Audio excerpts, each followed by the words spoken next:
Hello there, folks. Welcome to session. Forgive my stupidity when I wrote the intro to this session. It's not session 67. This is session 68, which means we're one session away from dangerous levels of jokes. I am, of course, your DM of Doom, Son of Asgard, or World Tree Quest here on Twitter, Twitch, and YouTube. And with me today, we've got 3 of 4 of my lovely cast. We've got Just Harry, we've got Patron of Chaos, and we've got Khadij Al Kubra. We don't have Ash today with us. Unfortunately, they're not feeling very well, so they've decided to take a wee rest day. And here at World Tree Quests, we encourage that. So, Ash, if you're watching, to make sure these fuckwits don't die without you, we hope you feel better soon, and we cannot wait to have you join back up with us next week. Think we can survive without our brain cell. You say that. There's been some dangerous levels of, oh, I'm just going to launch myself off this balcony. I sure hope that there's no hard bottoms to land on. Like you said, Sheila is the braid, and Trevor is the heart of the group. So, like, and me and Elliot are just in the corner, like. In my defense, the balcony was the safest and most introverted way out. Hey, I used a balcony too. I just flew. I, too, in real life, would jump off a balcony if those were my options. I didn't jump off a balcony. Mm-hmm. But Arya probably would have, like, snuck out from a balcony with, like, done one of those things with, like, bed sheets to, like, sneak out of the manor sometimes, so. There is a wee couple of quick housekeeping things I want to, just touch on quickly. First things first, in case people are not aware, we do have an application form for a new campaign that we're doing. However, World Tree Quest was designed with the idea of all kinds of TTRPGs being played, and so far, for I believe closing in on 8 campaigns now, we have done D&D, D&D, D&D, D&D, D&D, D&D, D&D, and let's not forget D&D. So, the next campaign we are running is going to be a Dragon Age TTRPG campaign. It is going, for those of you that are familiar with the Dragon Age game series, it is going to run alongside the Dragon Age Origins storyline. But it is going to take place from a different point of view, with a different group doing different things. So, if that's something you're interested in seeing, please do keep your eyes peeled on our social medias. Everywhere you can find social media, you'll find us at World Tree Quests, and we are still looking for players for that. So please do feel free to send in an application. Unlike most of my applications, I am no longer prioritizing new players over players that have been on my streams before, because it's a new system. So realistically, everybody is a new player to it. So current players are free to apply if they have the time available. But it's definitely going to be an incredibly fun campaign. However, I must warn you, for those of you who are considering applying, it is not like D&D. Dragon Age is a dark fantasy setting, so therefore the themes are a fair bit heavier than what you may see in a typical D&D game. Just so everybody's aware of that, but we will touch on that in a fairly intense, maybe 2 or 3 session long session 0, so that all the themes are highly gone over, and everybody's comforts are met. That is that. Yeah, that's that. So now I get to move on to my favourite question to ask. Guys, what the fuck happened last session? We killed the fungal guy. And we got goop exploded on us by Nurglings. Yep. Oh, the Nurglings were cool. Yeah, but Arya's never wanted to take a bath more in her entire life. And then we went down to the hall. Yeah. Oh, Sheila did some court stuff. Work in the room like a boss. Found out that literally no magic or natural medicine will cure the ailments of the Primarchs and other important figures. So we ran back up to the King of Spring's room and found that there was a super nasty bog portal instead of a mirror. Mm-hmm. Super nasty bog portal is certainly one way to put it. And It's bad juju.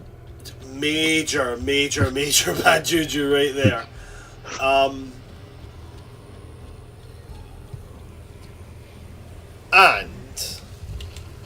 can you remember if you guys were planning on stepping through or not?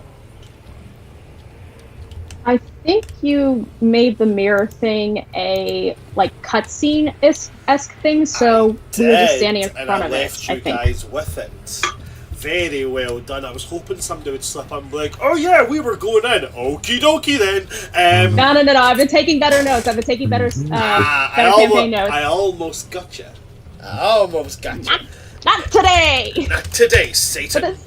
But it's the first time in a while that the whole entire party, including our two NPC friends, are all together, standing there, so.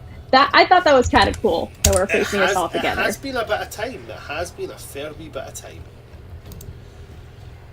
So, with that noted, with that known, did I just hear an Astrid knock at the door? She heard Dad talking by Excuse themselves. Excuse me a moment, guys. My Excuse me fans. just a little moment to see what it is.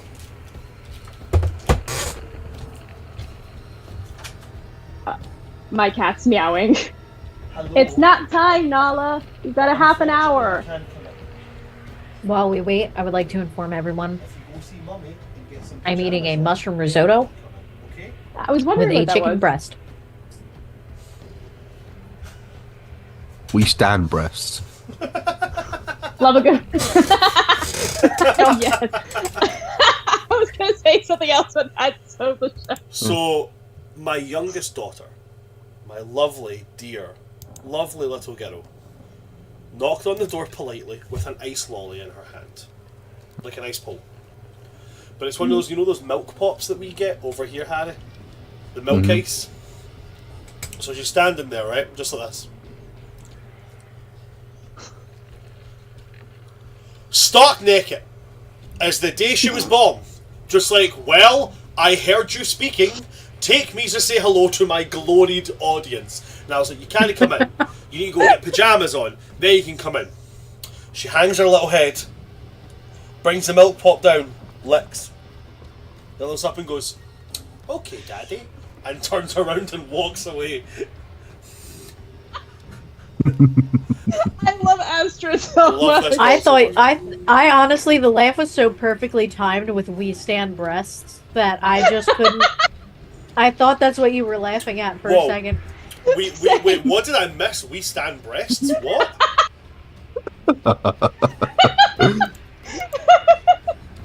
I was informing our lovely viewers that my dinner is a mushroom risotto with chicken breasts.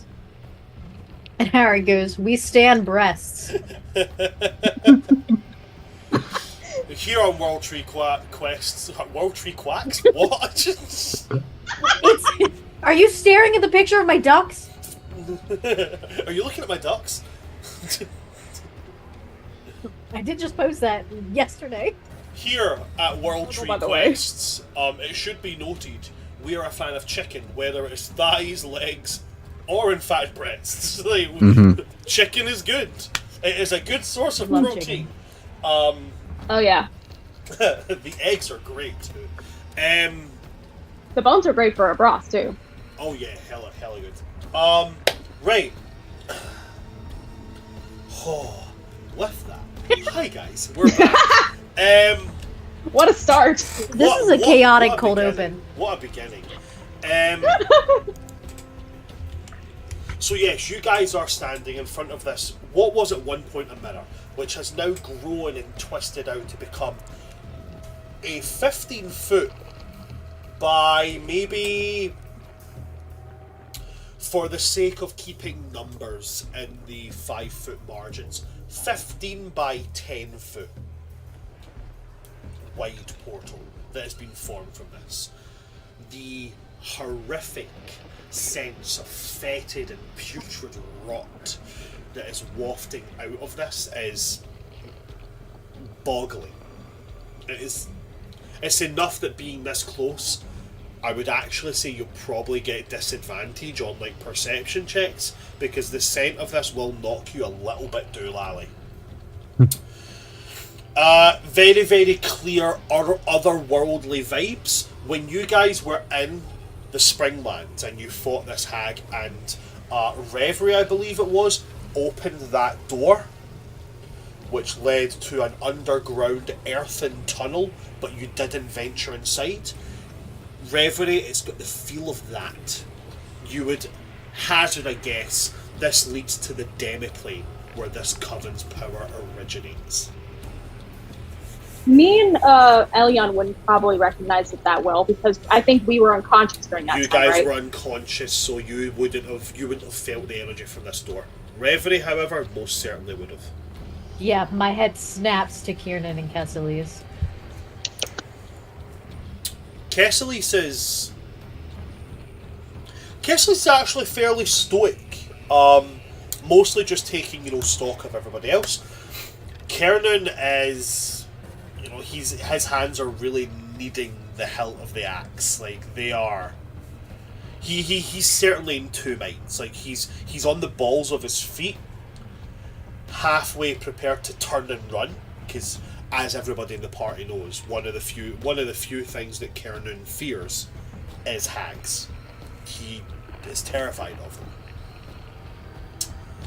But part of him is also ready to spring forward, and he could go either way. Kesselius is definitely angled in a way of, we should leave. We should leave, inform people of this, and let better prepared and better rested people handle this. Kiernan, on the other hand, looks like he could go both ways.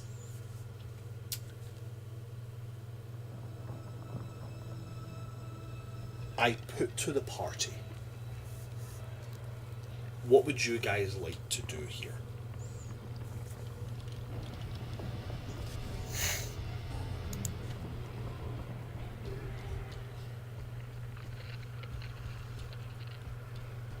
What a game plan, or just improvising?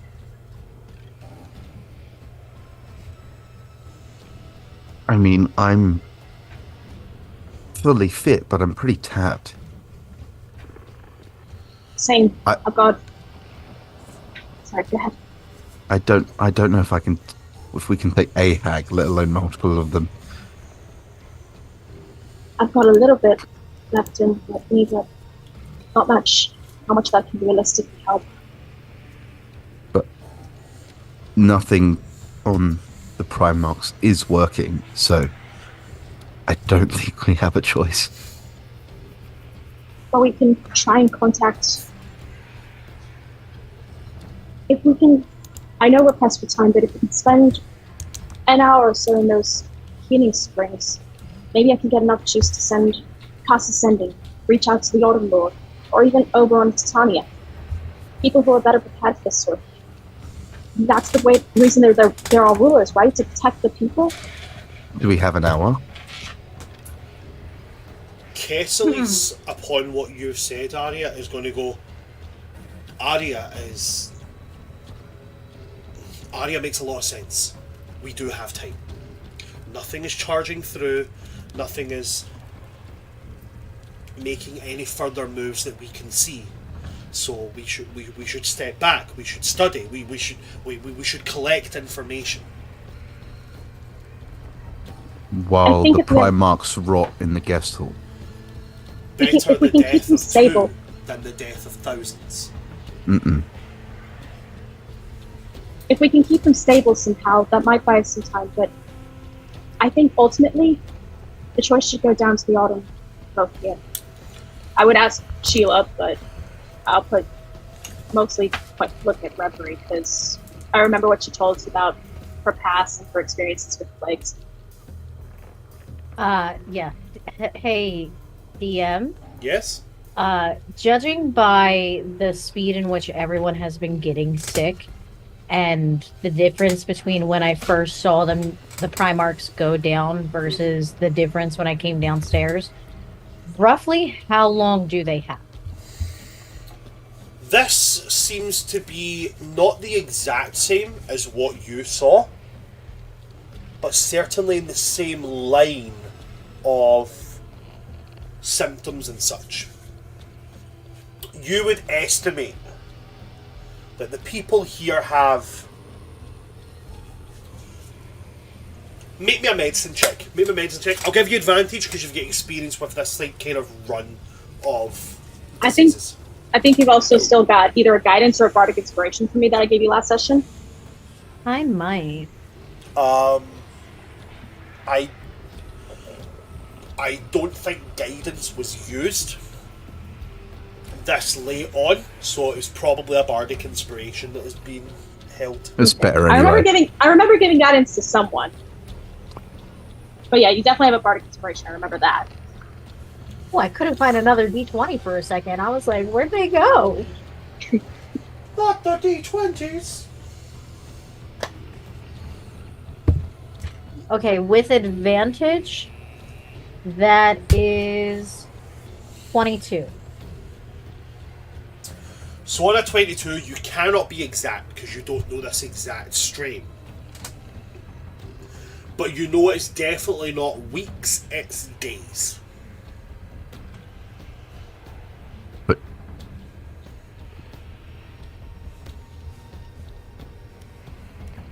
So you have some time to play with, but not loads. Mm-hmm.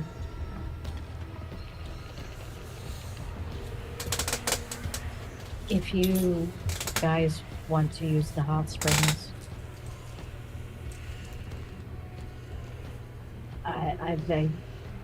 they don't have a lot of time.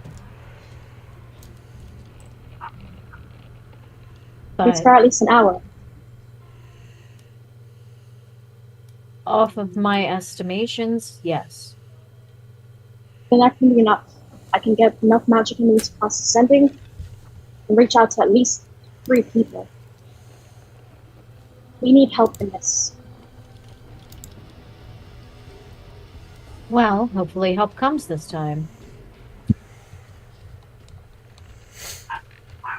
I'm gonna place a gentle hand on your shoulder and say, I do need to cross-sense emotions to guess how you must be feeling right now. But you know, there's one huge difference between when you had to face a fight back then and now. You've got us with you. You're not fighting alone, Reverie. Not this time. Thank you. I have to go take care of sick people now.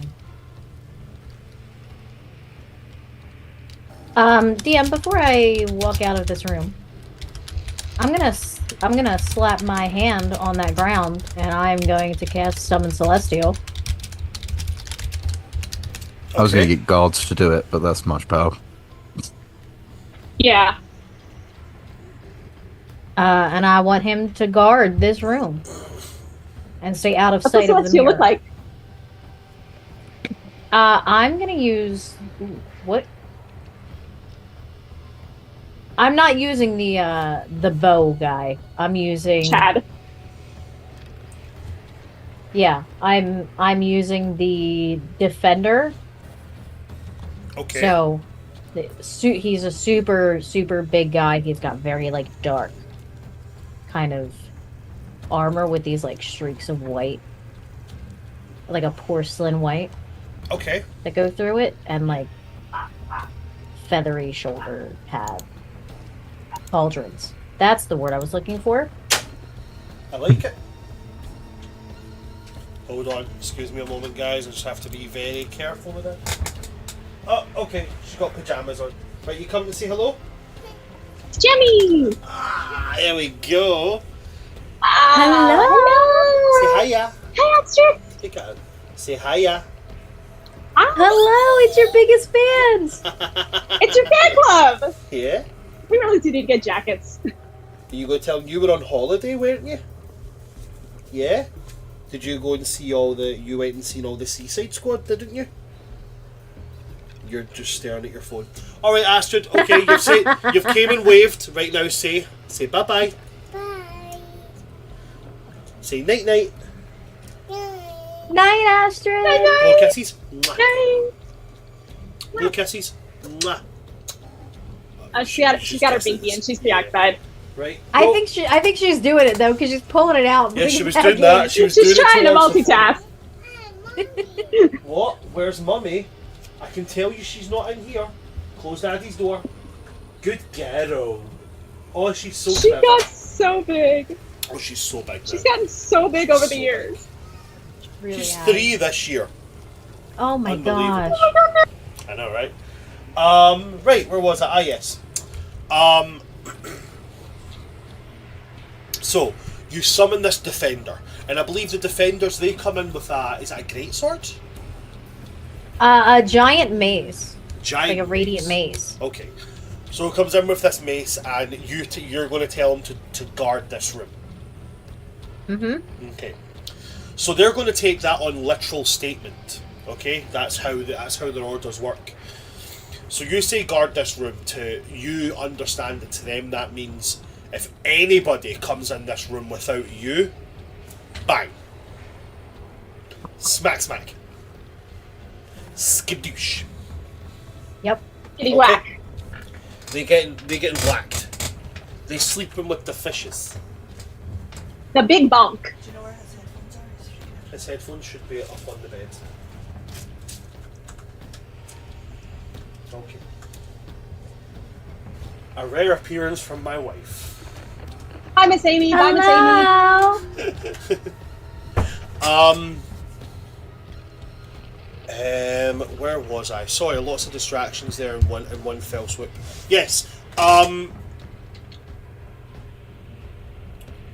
He turns and stares at this portal, holding the mace, eyes never moving, just waiting.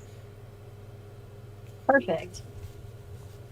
I am going to go downstairs with my homemade plague doctor bandana mask Okay.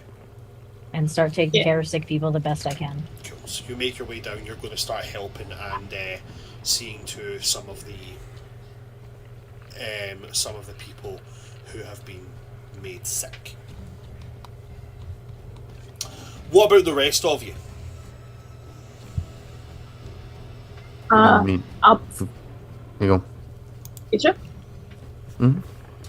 I was just gonna say, Arya would start making her way to the hot springs immediately because the sooner she can get her spell slots, so she can cast sending to get help from people, the better. I think that's mainly it. Just like telling your friends to stay safe and let's try and like not go off too far from each other. I think sticking together for now is the best thing. Let's face it, should always hit the fan when we're split off too far.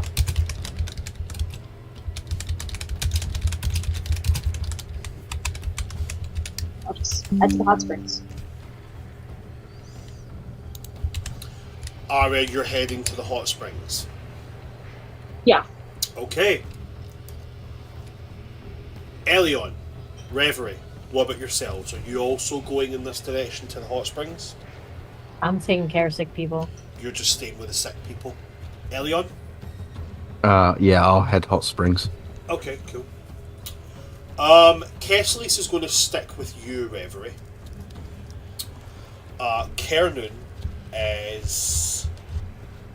Kernan wanders off. He goes off towards neither of those places is probably the easy way to say it. The furthest he goes is he goes into the kind of grand room, the kind of central hall with you, Reverie, but very quickly he's not there.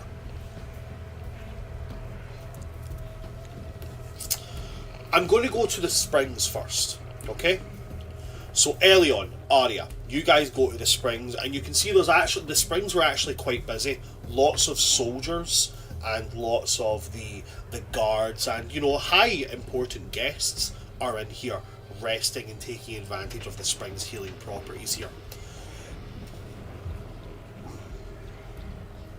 When you guys step in, you can feel the soothing qualities of these springs starts to seep. Is there anything you want to do that requires little exertion while you're in the springs?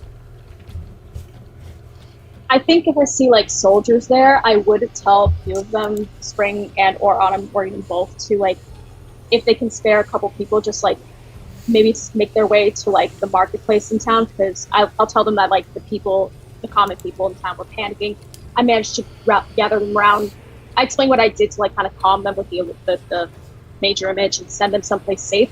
But just in case, like someone should check in on them, make sure that they're okay, make sure that the pestilence, they're far away from it, just so like they're not like confused and lost. Like they need someone to take care of them as well. They're important too. Okay. Some of the soldiers will take note of that. What's your passive insight? My passive insight? Yes. Give me just a clock tick. That's 17. So on a 17, you're going to see that between the soldiers that are here, the autumn and spring soldiers, there's a fair sense of like camaraderie. But between what you now understand to be two separate groups of spring soldiers, you can see some real evident tension. Some of them who's like, you know, have their armor to the side. You can see on one side the armor is the standard standard Spring Eladrin military armor, but it has the insignia of the new king. But on the other side, you can see a bunch of Spring Eladrin, quite, you know, not massively higher numbers, but visibly higher numbers of armor that you can see have been like, you can see marks of obvious like prizing metal off of it. So several of them have removed the royal seal off of their armor. You understand this to be those who are like, Kernan led us to do the right thing, or Kernan's a traitor. There's formed two lines down this now. It does seem to be that of the Eladrin that are here and present, more of them, whether that be by your actions or by what has been said or done, most of them are siding with Kernan and being like, we should have come here to help. It shouldn't have been a question. We should have been here. Okay. Ariel see this, and with a surprising amount of like kind of like seriousness and like kind of like take no nonsenseness. It's kind of like how Sheila and Reverie are when like they're taking care of patients or they're handling court. Ariel kind of like stand up and be like, before you all go, I want you to do me a favor. Actually, this is more of a request. Today, you're not spring soldiers, you're not political representatives, you're not honor folk, we're just people. We're just fae folk. We are just people of this land. And what's going on right now is above politics. It's above taking sides. Right now, what we all need is to work together to make sure no lives are saved, no lives are lost. This isn't about politics, this is about people. So, put aside your petty shit for just one day, and can you all work together? Especially you, I'll look to the spring folks. You look out for your kin. You are always ready to throw hands for people who need help. That is the best of you. Don't decide that just because of politics. Especially when other people's lives are at risk. A voice is going to come from over on the right hand side of these groups, from the Eladrin who still have the king's crest, and go, I don't quite understand here. See, and as if you would turn to look, you would see like a male Eladrin standing, their towel around them, being like, "You seem to be telling us how we're supposed to behave, but you don't look like you're one of the people carrying our issues on your shoulders. See, I didn't see you mounting up on a charge, trailing behind who you thought was your king, only to find out it's some pretender. I didn't see you standing down there on that battlefield watching friends and loved ones of yours die because somebody else decided to wear another man's crown. So, I find it fairly insulting that you're going to sit there and tell us how to behave when our entire way of being was just thrown aside." At which point, after he speaks, another voice from the other side is going to stand up and go, "Our entire way of being was maintained by us coming here. Now, if you want to stand beside someone who's going to have us separate ourselves from everyone, you're welcome to do that, but that's not the spring that I stood to fight alongside, and it's not the spring I am going to uphold." And then it just eventually turns into a big argument on both sides. Arya sees them arguing, and she spouts, "Enough!" And I will cast Celestial Revelation. So, in a group of people who are already in a panicked state, you're gonna throw actually, out big no. wings. Just thought No. I wanted to Actually, point that out. I forgot that was it wasn't just the wings, it was like the negative energy. I forgot. Okay, then instead of that, what spells do it? I don't know if I have any spells. Let me see.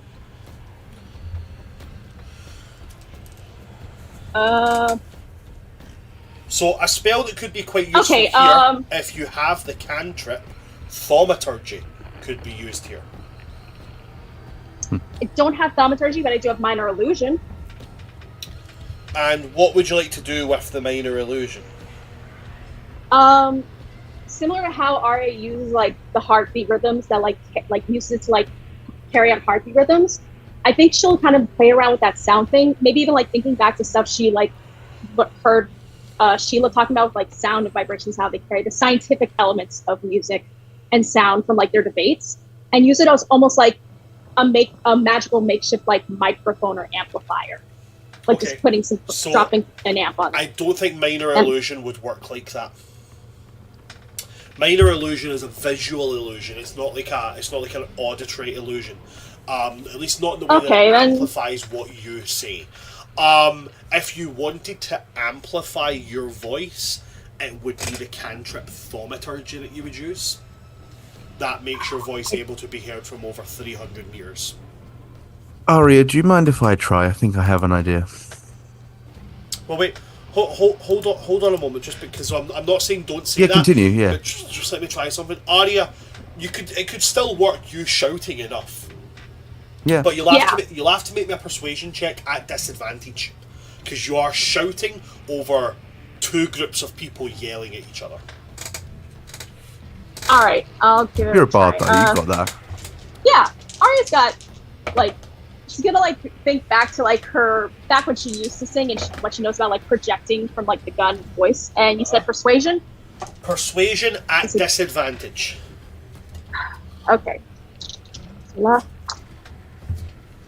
Oh, okay, that was a good one. So at disadvantage, that was I got, funny enough, a 19 and a 17. So that's 7 plus.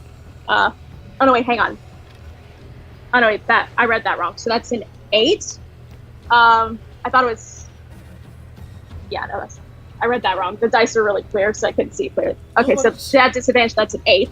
But my persuasion is plus 8. So that's a total of 16. So 16. Okay. Yeah. So really, really good, really close, but unfortunately, it's not the DC that was needed. When I rolled on them, they had a 17. So unfortunately, you're not going to be you can be seen. Your presence is noted, but because they can't hear you, they're not paying the attention. Okay. I'm going to go then at this point. Elion can come in and say the whole, "Do you mind if I try?" Go for it. I'm just very gonna good walk attempt, up. Laria, very good attempt. The one that spoke about you don't know what it's like. Mm-hmm. The first guy. I'm just gonna walk up and slap him. Okay. He's unarmored. Yeah, cool. Roll. What's your modifier for an unarmed attack? +6. Roll to hit. You never know. You might not want it. I'm pretty sure you also either got a guidance or an inspiration, so I'll be alright. yeah. But just putting it out there. You want to add extra oomph into the 24. Yeah, you don't need my help. You don't need my help. With a DC, with an AC of 12, without any armor on, you walk over, you swing your hand back, and the smack that resounds across this guy's face. Sorry, what damage do you do with an unarmed attack? Oh, well, I've got Aura of Hate, so 8. Okay. Damn. Trying to get them to stop. I would like to do as little as possible. Are you? I don't want to so knock you him want to- unconscious. Okay. I'm just trying to get You're his pulling, attention. You're pulling your punch. Okay. Yeah. So It's a you bitch slap. smack this guy across the jaw. And even through their yelling, it's enough that there's a resounding crack. Make me an intimidation check. I'm going to say, because they're arguing, I'm not going to give you advantage, but because it echoes over their argument, I will let you roll it at base. If you'll allow me as well, Uh-huh. just to add on, I was also intending on turning around and smacking the other guy. Smack. Fuck, go for it. 21. It's going to be the Happy, exact happy same thing. man. So And then you I'll- talk about you Abraham Lincoln from Epic Rap Battles of History, both of these guys. Because you're doing it to both sides, I'll allow that to be advantage. So intimidation Equal opportunity with smack. advantage. 22. I'll properly reach across the aisles and bitch slap you as equals. That's of the people, by the people, for the people, eagle. If you haven't seen Epic Rap Battles of History, you have to go and So watch. good. You have to go and watch. All the presidential election ones are the best ones. Yeah. Barack Obama versus Mitt Romney has the best line from any Epic Rap Battle of History ever, and it's oh god, what? They say your father was from Barack Obama to Mitt Romney, and he says they say your father was a great man. You must be what's left. You need to stop hating on gays. Let them teach you how to dress. Because Mitt Romney always had the pure pulled up to here trousers. Like Steve Urkel. He really did fucking Steve Urkel himself. Anyway, you smack both these guys. What was the intimidation check you got there again? 22. 22. On a 22, stunned silence. Except for a couple of whispers here and there. But from both sides of Spring, silence. I will turn to the one that was defending Kieran. Right? You are very, very quick to defend your man, and I appreciate that, but causing outbreaks and fights when half of the important people in this heap are unconscious is not going to solve anything. And then I'll spin on my heel, turn to the other guy. And if you want to talk about dead, I just killed half the men I used to serve with. Don't talk to me about dead. Pick yourself up, you're a soldier.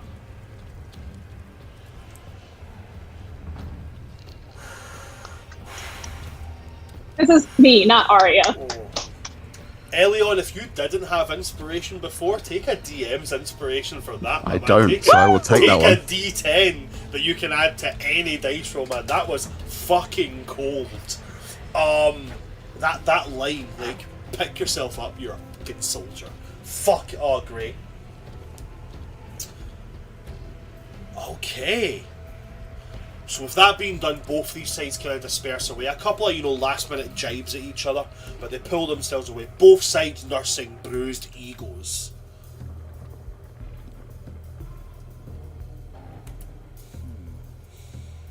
Just want to take my fucking bath. Settles into Thanks the for the water help. with just this green slime and blood and shit just eking off him, just like, I just want a fucking bath. Thanks for the help. You have to be forceful with the soldiers. Actions speak louder than words. Everyone talks. Yeah, I grew up with soldiers, brothers. You think I would learn that? Besides, Again, with both of them life. have good points. You need to show them I know, their I- bad ones. I'm not good at that last bit. I do agree both sides have their points, but I don't know. I think finding common ground is better than knocking people down, but maybe I'm just too nice for my own good.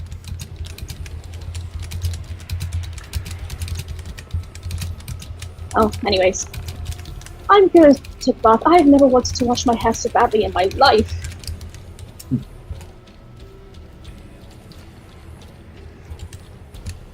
As long as the people get help, that's all I care about. With that, you guys can settle into your rest. And for that hour that passes, neither side, even the Autumn Eladrin, want to intrude upon you. They leave you be.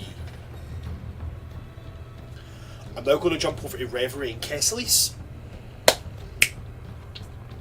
Reverie, I'm not going to do you the disservice of making you roll medicine checks. You've already seen the people here, you know the stages they're in.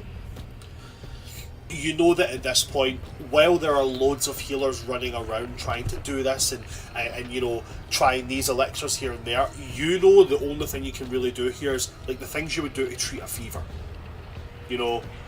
Constant fluids, try to keep their temperature down, that kind of thing. Everything else is just going to have to wait until you find a cure for it. I do rip off a tunic and put the same kind of herbs and stuff that are in my bandana mask in Kesselise's, and tie that around his face whether he likes it or not. I also do try to get him to leave. Kessler's, he doesn't remotely argue with you when it comes to putting the face mask on. He takes that, but he doesn't.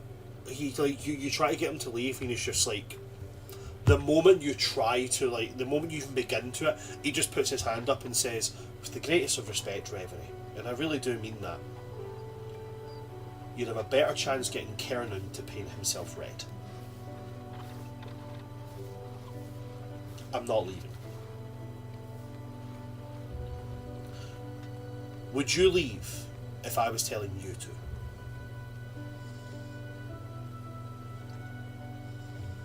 I think that's an unfair question.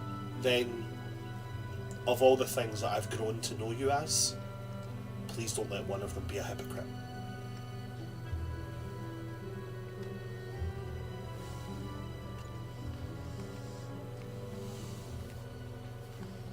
Yes, I can't watch you get sick. Please don't make me. Don't make me do the same. Winter Eladrin don't hold family in a high esteem. I recognise that I have a mother and a father, and I recognise that I have siblings, but they are not family, they are just other Eladrin. You, however, I recognise as family. Now, I've grown rather accustomed to having family around. I'm not going to go backwards. If you are here, I am here. If you get sick, I get sick.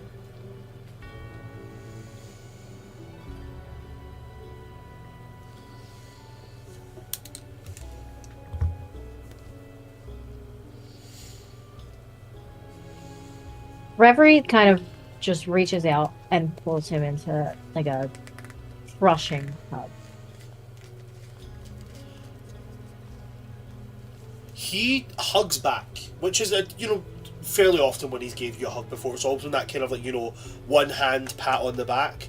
But this one is like both his arms around you. Like he is pulling you in as much as you are. He's just not crushing you. He's just like firm, but not binding.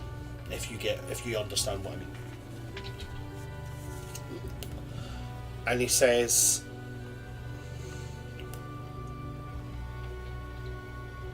I don't know as much as you, but I've studied outbreaks, I've studied plagues, and fairly often the cures, the things that can help, are found where they originate.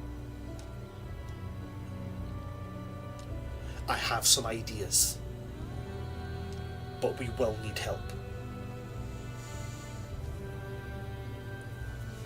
Okay. Looking around the room, how many of these doctors that are running around are like combat medics? So you can see that there's a fair few who are... They're not what you would call doctors. They're like first responders. The kind of thing that, the vast majority of them are Spring Eladrin, because Spring Eladrin, they are around plants and flora and fauna all the time. They know kind of natural remedies that can be done. Oh, there's a weed on this battlefield. Oh, I recognise its root. It can be used for this. So they know their way about the barest minimal of things they can do. Autumn Eladrin are more on the side of, bandaging, triaging. Hey, we're gonna put your leg back into place even though the bone is broken. They're along the physical side, whereas the Spring Eladrin do more treatment rather than trauma. So there's field medics on both sides. Definitely plenty of soldiers here, and there's a couple of what you would understand to be clerics, people who are drawing energy from divine domains, who are healing what can be healed. But they're not just going around, oh, I've got a wound on my head, heal spell. It's like, you have a cut in your forehead, sit the fuck down and shut up. There's somebody over there who's currently holding his stomach in his hands. I'm going to go heal him, you can go and get that stitched. So there's a fair sense of order about it now. But there are plenty of people who are in worse states than they were an hour and a half ago. Okay. Reverie's gonna stick her fingers in her mouth like this and do that New York taxi whistle. Right. To get everyone's attention. Uh-huh. And kind of stand very soldier-like, hands behind her back. Uh-huh. And project her voice as loud as she can. Okay. I know the situation is very much so not ideal, coming off of a very intense battle. I need every Autumn Eladrin who can be spared to come over here. I need every Spring Eladrin who can be spared to come over here. The rest of you need to focus on triaging who has priority injuries. Persuasion check for me, please.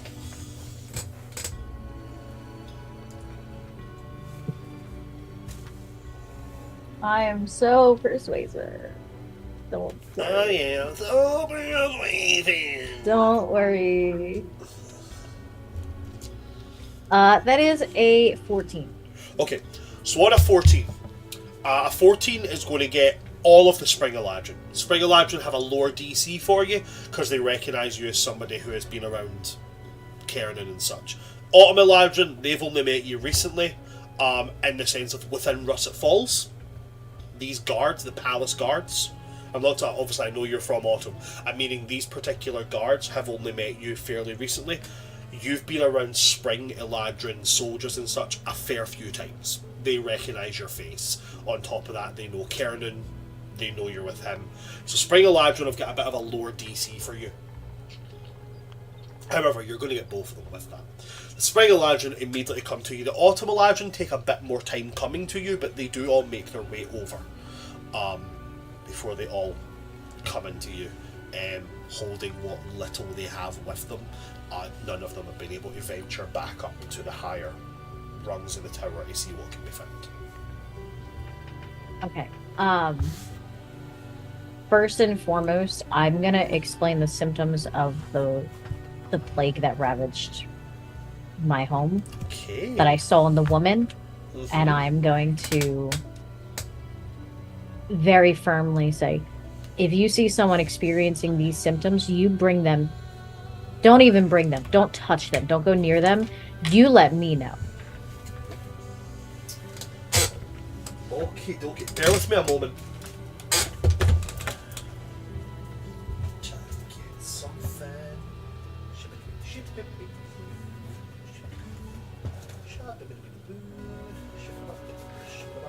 Reverie working the room like a boss.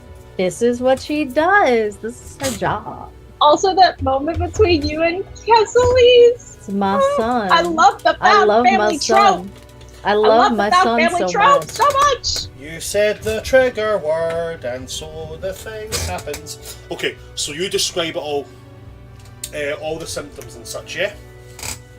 Yep. Cool.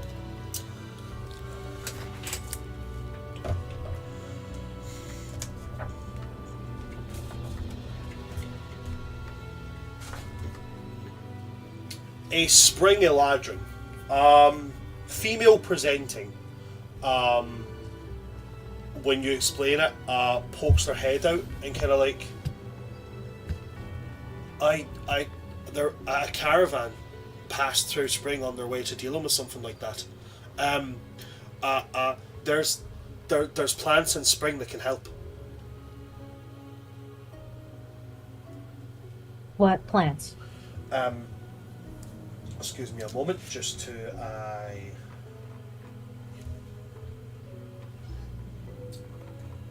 Da, da, da, da.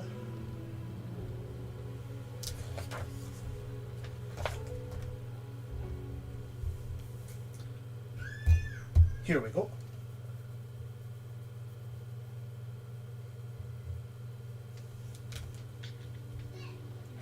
So they're going to tell you about 3 plants within the Spring lands that can be used for this. 1. Something that the Spring Eladrin call a dragon's blood tree. This can be helpful in the later stages of this, if it mimics what you're describing, when they start to lose blood by hemorrhaging, coughing up, weeping blood from the eyes and the ears and such. The sap from the dragon's blood tree can increase red blood cells. Number 2.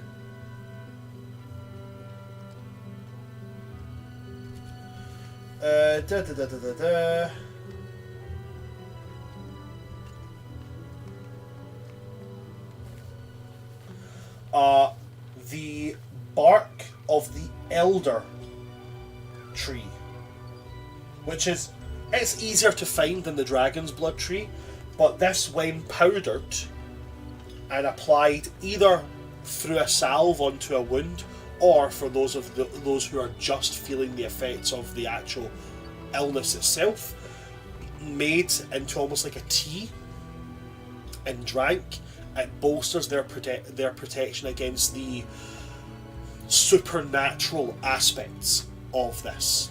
Essentially, it's just something that allows them to kind of resist the magical parts of this plague. And the last one, and this is the hardest one to find.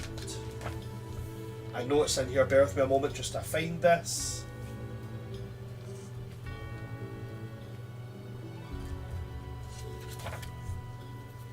It's this really, really cool book. I'll show you in a minute. I'm very excited about this book. Me too. Here we go.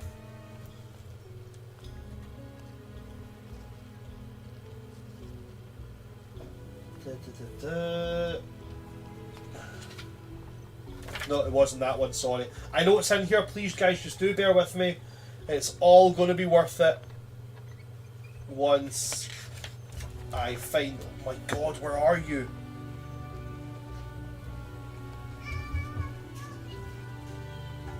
Take your time. Reverie has her notebook out, and she is absolutely jotting down this information at a Kessely's kind of speed.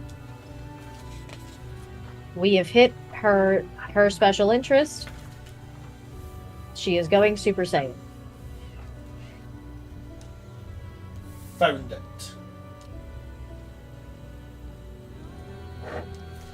Right. Aha. The other one is known as an Opaz tree.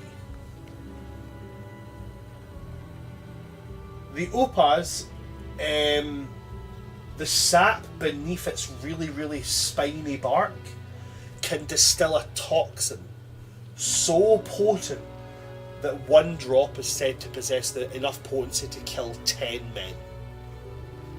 However, someone who knows the plant and knows their way around it can actually utilise the small traces of sap on the bark combined together to make essentially like a bezoar, something that can cure any ailment.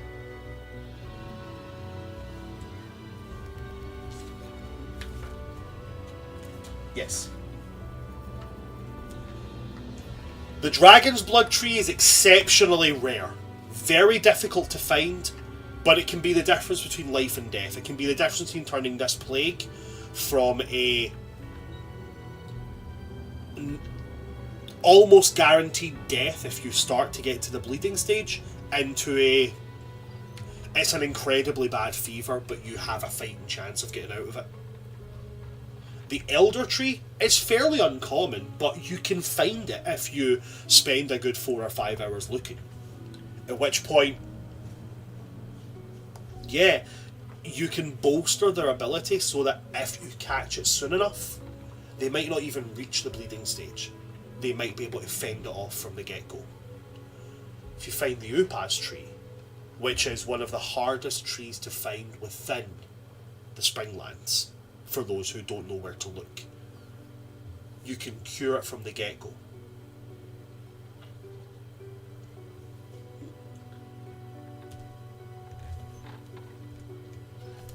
When she mentions these trees to you though, her face does drop as she mentions that each of them exist deeper and deeper and deeper into the heart of the Springlands. When she describes the Upaz tree, the three of you can make a history check if you would like. Or, not the three of you, sorry, Reverie and Reverie can. I forgot that you guys weren't there for a minute. I was so engrossed in finding this stuff. Reverie, you can make the history check, or you can make a nature check. Your choice.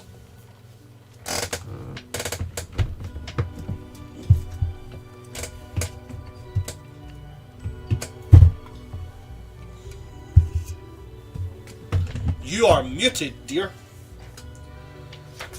That's because the puppy's barking, That's fine. and I don't want him to be hurt. They're both the same, so I'm gonna go nature on this. Okay, go for it. 19. 19. Okay. On a 19, with the nature, with the descriptions that she gives you of the bark of these trees, you get the idea that the elder tree that she's talking about, you know where they are. You've definitely seen them. There was a copse of them growing around about the entrance to Tinkle Death's cave. The dragon's blood tree you have a strong suspicion that you've seen trees which through the cracks in the bark wept blood red sap. However, this was... Hello, Bigwig. Cody's up. Cody's in bed. This is my rabbit. This is my rabbit, Bigwig. Hello, Bigwig. Hello, my girl. Oh, it's so cute! Are you okay? He's so fluffy! She's just wondering. Oh, She was just wondering a bit. Aw. fluffy baby. Oh, cute. Bye-bye! Okay. Bye-bye! Oh, it's a little... Why is it not a little one? I have such a Close weakness Daddy's to door, few please. things. It's ridiculous. Thank you. The Dragon's Blood tree, you are very confident that you've seen, like I said, trees who through the cracks in their bark wept this blood red sap. You are fairly sure that you've seen them growing towards the western exit of the settlement that was overgrown by the hags. The last one, with a meets it beats it on the 19, I'm going to give you the last one. The Upaz tree, you've only seen one tree that matches that description. And it's the tree that Kernoon smacked with his axe. The tree that he dug his axe into, the one that had that parasite inside of it. The one that when he struck afterwards, he started saying that he could hear things. He could hear the trees speaking to him. That tree where you guys last saw Killian. You remember the tree I'm speaking about? Yes. That, Vividly. That fits the description of what she's saying is the Upaz tree. However, what you would also be aware of is the Springlands are heavily defended by elementals and Sylvans and Treants, and the forest come to life essentially. The deeper you go in, the more danger you will face. And you know that that Upaz tree was at the heart of this forest.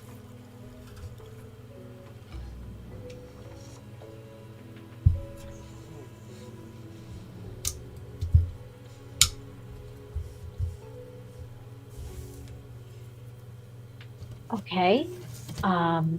This is great information.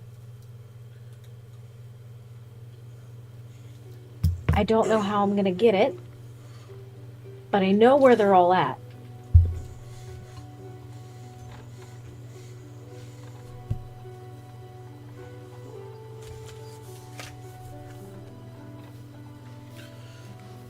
She will say to you,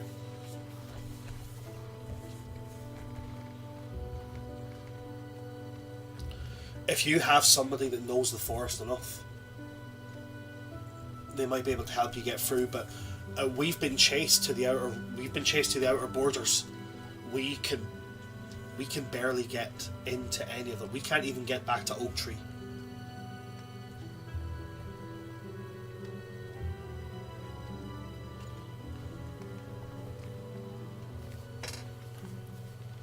I know someone who knows the forest, I think, better than they know themselves. So, hopefully. And, Cass, if you go take a bath, how many times can you poof things around? What do you mean? How many times can I move things? How many times can I Teleport? Oh, 3 times, I believe.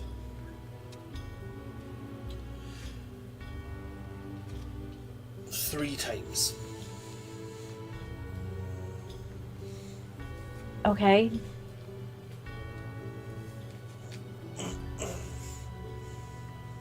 Okay, we can work with that. The rest of you. I need you guys to stand here together. And I need you guys to work with me and work with Cassilis. Actually, I need you guys to work with Cassilis. Cassilis has done some studies on this sort of thing. And I need you guys to list the symptoms of the sick that you have encountered. And please work together on this. We just did so brilliantly. We could save everyone. Okay. they disperse and they start to, after discussing with each other about, like, you know, so this one over here is they've got a fever, they've got a rash. Okay, so they're in the early stages. Move them over this way. This one's got the fever and rash, but they've also got a wound and such. Okay, move them into this section. So they start essentially breaking them up into green, yellow, and red zones. Mm-hmm. The only ones in the red zones right now are the Primarchs, who are the ones that, like, you know, they've got days left. Like, that is what they have left. They are days away. The King of the Springlands is there too, but the Spring Eladrin that move him, they don't put, like, the amount of care or reverence into them as they put into the Primarchs. Like, they treat them like this might not have happened if we had come sooner. We could have left. If we had came when we were asked to come, we could have done what we had to do at the battle. We could have been leaving before all this happened. There's a bit of held blame that you can read in how they're acting.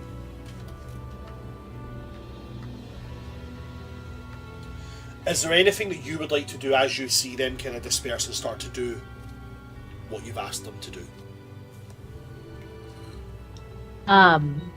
I'm going to, I wanna turn to Kessilis and go, can you take over things here?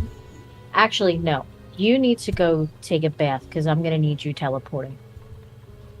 Okay. How does a bath help me do that? It's magic. Oh, Yes. okay.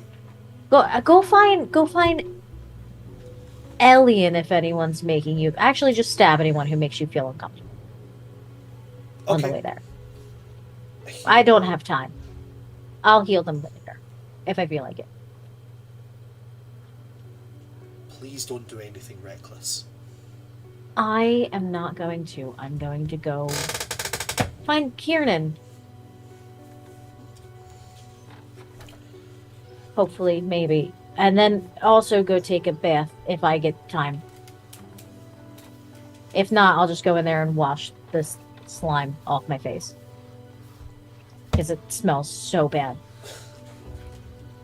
He will nod, turn, and he will head towards the hot springs. Okay, I'm going to go find Kiernan, but I'm going to walk past those two that were not handling the Primarch very well. Uh-huh. And I'm going to... Oh no, they're not handling the King of Spring.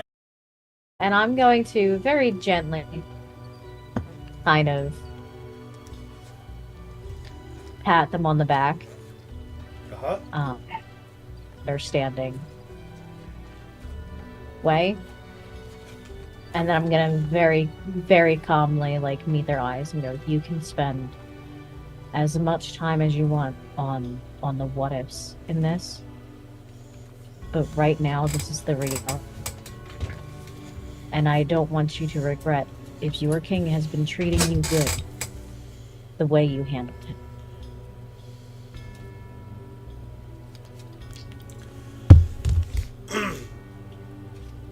They both have a little bit of a look of like guilt and shame.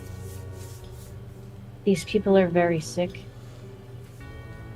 We need to do our best to bring them comfort and kindness, because some of these people may not make it.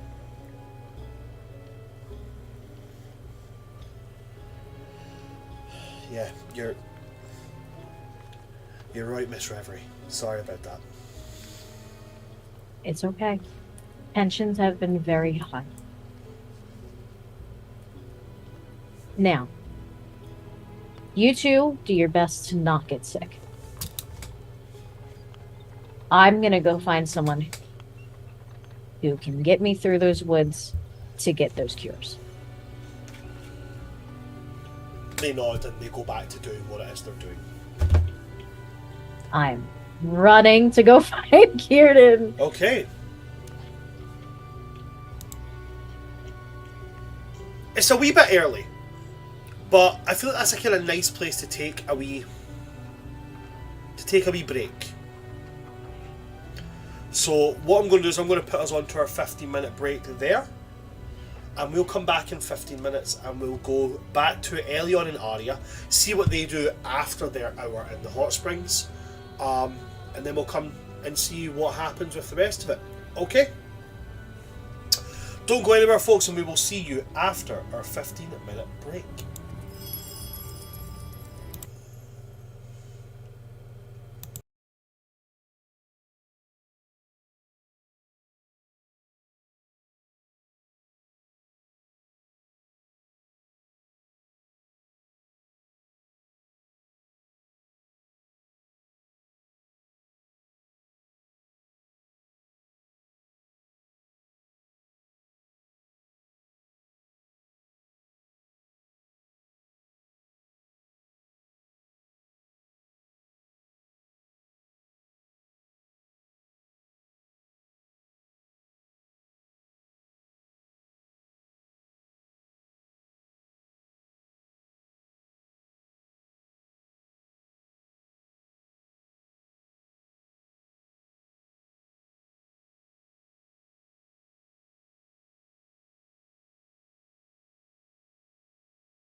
Hello there, folks. We are back for part 2 of our little session here.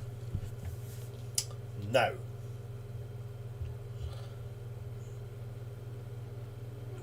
when we left off, we were going back to Elion and Arya. You guys are probably about half an hour in when you see Kesselise enter into the hot springs. You both easily notice him.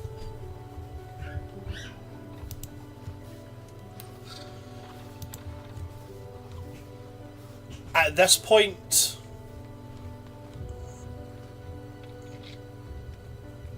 he looks rough. Not in the sense of like he's took a lot of damage, like he's seen some shit. And he sees you guys and he immediately makes his way over to you guys, dispensing with his garb and clothing as he does so. He does keep on like, you know, his undertrues and stuff like that and slides into the water.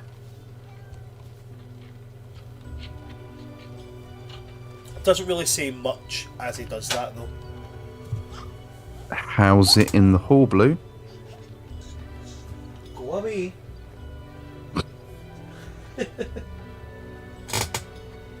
Oh, she's in a huff with me now. He sighs and he says, It's rough. It's a horrible sight to see. And I think Reverie is taking it really hard. Mm-hmm. And how are you? Can I cast Sense Emotions on him? You can. But he's going to be honest either way, so... Just in case. He's worried. And it's like a familial worry. And he says, I'm worried about Reverie. I'm worried what's seeing this and seeing what it's going to bring up.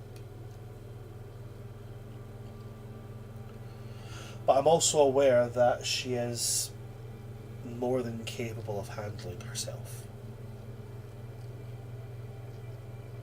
And that if she needs help, I would hope that she would come and ask.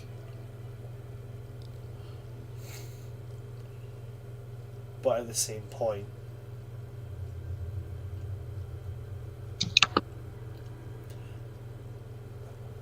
I worry that she's going to put herself in danger trying to fix what she couldn't fix last time. Well, she is a soldier. It's kind of her job to do so. But She's also our friend. The last time somebody said to me, they're a soldier, this is their job to do. We fell asleep for 600 years. Yeah. That was 600 years that Reverie was alone.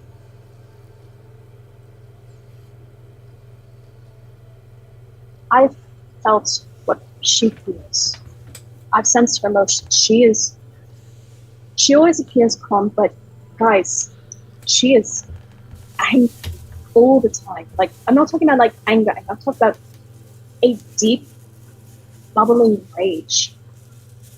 And sometimes anger can be channeled to get things done, but as much as I don't like the idea of it, what you said about being worried about her not asking for help, doing something on her own, she doesn't ask for help. I don't think she'll do something alone. But I think she will.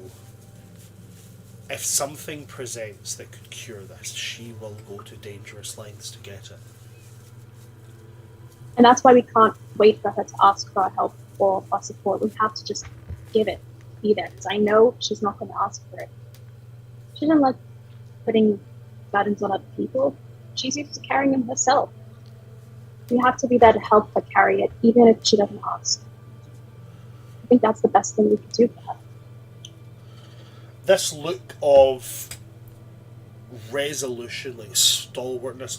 It's actually quite strange to see come over Kessley's face, because he's usually got quite a soft expression, but like his face goes from its kind of quite. Because bear in mind, Kessley's is like the Eladrin equivalent of like a teenager.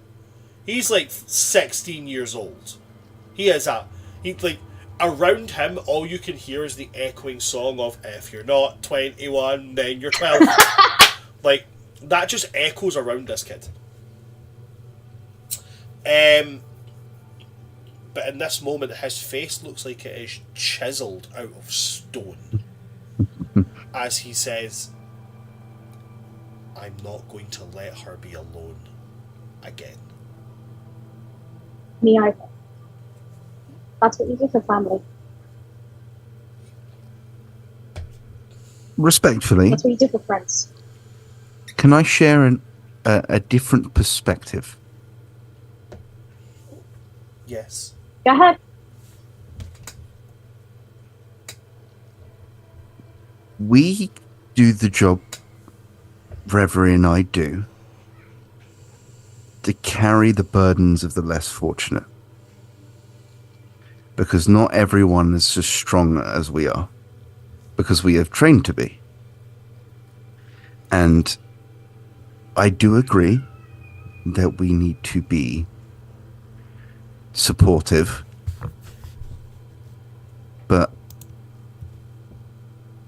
constantly offering to help and hoping to protect her is going to make it worse. Her job, in her eyes, is to keep us safe. Offering to help is being in the front. And civilians don't go in the front. I respect that perspective, and you actually make good points there in the photo, so thank you for that. But I'm not saying we shouldn't help. I'm just saying we need to trust that she'll give us moments to, and not trying to force ourselves to. well, then that just means we try and protect each other, so she doesn't have to worry about us getting into the line of fire, because we're supporting ourselves and each other, and that'll support her. And I understand that your jobs do view yourselves as soldiers, but listen, once you joined this party, you weren't just a soldier anymore. Neither was she. None of us were just anything anymore. We're a party, and parties, they support each other, make up for each other's strengths and weaknesses. It's like, I don't know, it's like a band. Each element, right down from the loudest drum and the loudest horn to the smallest percussion, has its part to play and has its importance, so that the music can be beautiful for everyone. The whole point of a party is you don't face things alone. So I understand what you're saying, and I'll definitely keep that in mind, but you're not just a soldier anymore, neither is she. No. That means you're not fighting alone. I'm aware. Squads keep together, but I guess what I'm trying to say is, imagine you go out of your way to support one of us, and Kesselis threw himself in front of you and was hurt. You would feel terrible. Don't make rash decisions. She is far more intelligent than most of us. So trust that she'll give us space to help.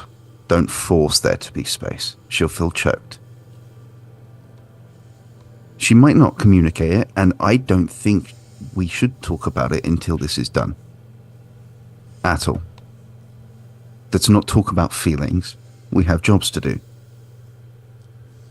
We can talk about it afterwards. Seems we have a lot to talk about as well afterwards, but okay, reining in the feelings. I'm not great at that, but I'll try to channel them, if not rein them in. Channel them the best way I can. I'm not saying ignore them, just focus. Oh, no, I'm not good at that, and I wouldn't, but fair. But no one gets out alone. That's all I'm saying. do you what do you both think our next step should be? Well, I've started to get more. Would it have been an hour now, or? You're probably looking at about 45 minutes at this point. Okay. Well, I think I need to soak a little more before. I'm starting to feel magic flow again, but once I get better up to strength, I can pass ascending, and I've got a few ideas of who we can reach out to. She's kind of like washing and braiding her hair, as like the longer strands as she does this. But maybe I should run it by you guys first. I've got a couple ideas of who we can reach out to, but this is also... I'm not good at politics stuff. I'm not good at like things like that. I'm better with appealing to emotions, so I'd like to get you guys' thoughts on who would be best to reach out to out of the people I had in mind. Yes, Lise, is there any known magic that can lift what they're experiencing? I tried mine, but it didn't even connect. My healing's not nearly as strong enough. Certainly not within the realms of what I've studied. Perhaps within divine realms, or I've heard of magic users coming from the spring or even the summer lands who use natural magic, but it's not something I've ever been able to tap into, so I wouldn't know. Well, that does bring me to at least two of the options I thought of. One of the people I thought I could reach out to would be the Autumn Lord himself. If his people are in danger, he has a vested interest. And he's an Archmage. Or Archmage, Archfairy, Archfey? Archfey. Archer. And he's an Archfey. So, and he's also nice. We've met him. He's very kind, very good-natured. He'd probably be the most willing to help us. He'd be the easiest to appeal to. That's one option. Then the second option I thought was Lady Titania. Because, again, she's the queen of the Fae, and like you said, spring. And I remember in one of the areas that we met with her, and she had all those flowers around. Maybe she knows some herbs or special plants, magical or mundane, that could help. And again, she does have a compassionate streak, so she would probably be willing to help. And then there was one other person who's admittedly a bit of a wild card, but might be worth a shot. Razia, my ancestor. They are a seraphim. They're divine magic, and they also are healer too. They help me, so I don't know if they come here if it help. I mean, I don't know what kind of magic. It feels like a curse. It feels haggy for sure, but like Kieran said, but so I don't know how well divine magic might hold up against something like that, but could be worth a shot. Those are my ideas. What do you guys think? Is it completely off the table to take all but this is necessary to defend keeps worth of soldiers and march towards wherever they call home through that doorway? I mean, if they have magic, they could possibly teleport here. I mean, is it that's worth taking good. 100 or so men running through the portal and beating them up in their house? Oh, you meant the creepy portal. Yeah, where else are we going to go? I think I don't think that's what I would call a smart decision. And at that one, Kesslis is going to kind of... At that one, Kesslis is going to kind of scratch at his head, and then... My reasoning being that so far we've fought them in a location where we both have the same level of control. I've never cast the spell, so I don't know it. But I've read up on it, and it seems to me like what that was a demiplane. Meaning that they can reshape that realm, that plane, at the blink of an eye. We could like be what happened with the Prickly House. We could be charging into what we think is a swamp. And next thing we know, we are in a ocean of poisoned water. And that's all down to what they wish to happen. If they have Too many variables. they have such a vested interest in this world that we live on, we should find out what that is. And we should use that. Well, it seemed from what that one hag lady said, they've got a grudge because, I mean, you and I were asleep during this time, unconscious, but the rest of you basically killed one of their coven members, one of their sisters. So it seems like more of a personal grudge than necessarily the whole world. But then again, they were after the Springlands as well, so... So whatever they were after in the Springlands, your actions stopped them. So we need to find what that is, what it is exactly they want, and why they still want it. I think the way we're going to find that out best is either going to Spring directly, because that's going to take a lot more time, or when, because I'm putting it out there, speaking into yours, putting out positivity, when we heal the Primates and the King of Spring, we ask the King.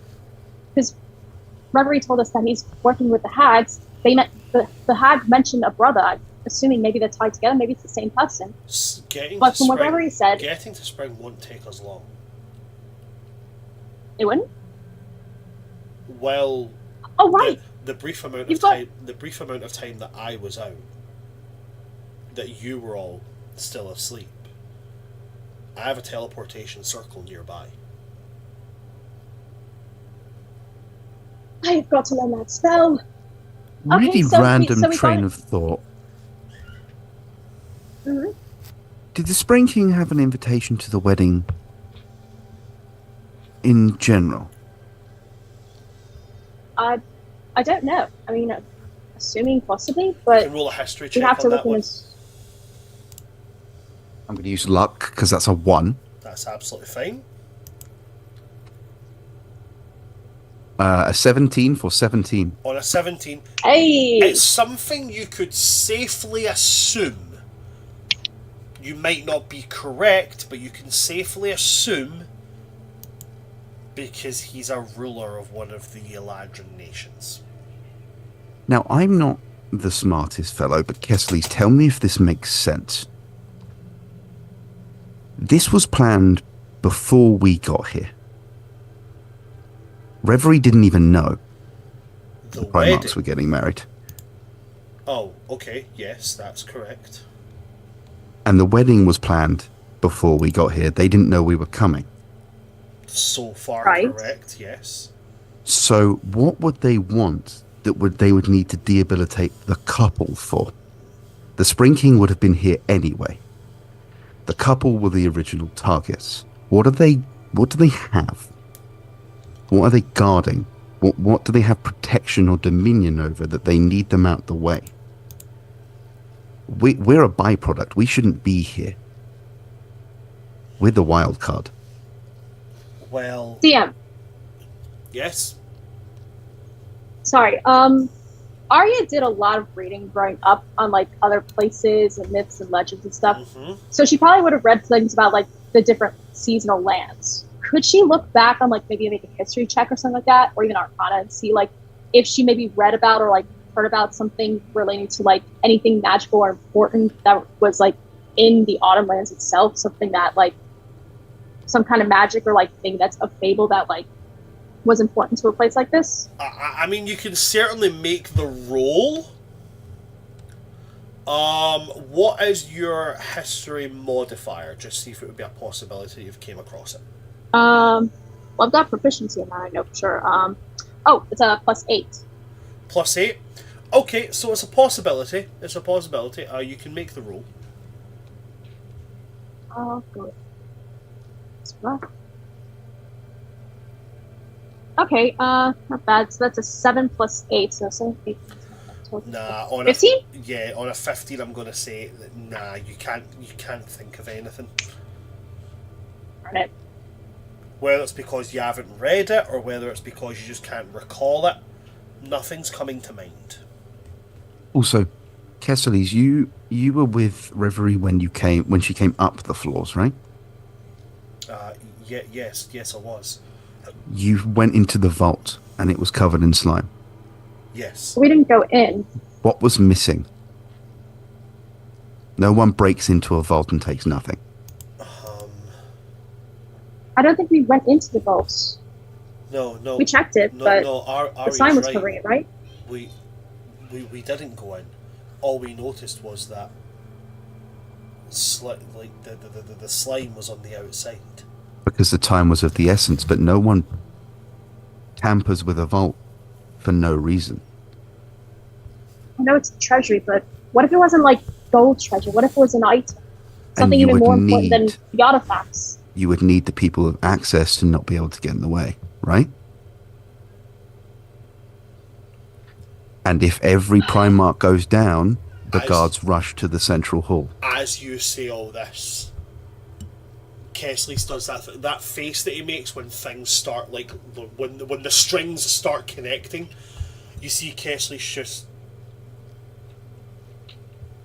if you can find a way past the door, and the only other two people who can get inside are down, and none of the guards are there because they will rush to their king and queen, then you have limitless time to find what you need. Whatever Would it someone is be able to inside that vault.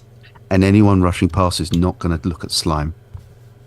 They're not going to care about slime. Kessler, do you know more about teleportation magic than I do? Do you think if I dimension door into the room, into the vault, past the door itself, could that get me in? You have to be able to see where you're going. What if you did that floor thing that you did? That's going for normal rock. We're talking about something that is a vault for what equates to royalty. I'm assuming there's some kind of magical protection there.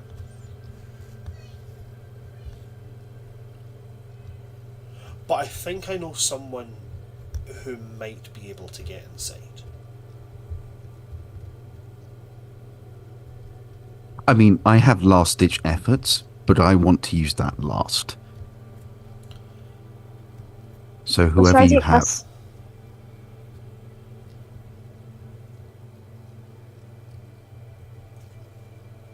I do have to reiterate that it can be quite alarming, quite jarring, the plan that I have. I wouldn't say it out loud. I would show you, but I need you to not react badly. Yes, please. I had a shadow man take away every ounce of power I have, scream at me, and leave in darkness. I've watched my own father burn my brother's horns off. Not much scares me after that. Considering what we've faced, I think this might. So, what I suggest is we finish here, get a rest, and then we find Reverie and go to the door. Mm-hmm. Those are the next steps. Yeah. And I can, again, try and reach out to these people, get some help. If nothing else, they can maybe stabilize the people downstairs, stabilize the Primarchs and the King, and that could buy us some time, if not break the curse itself.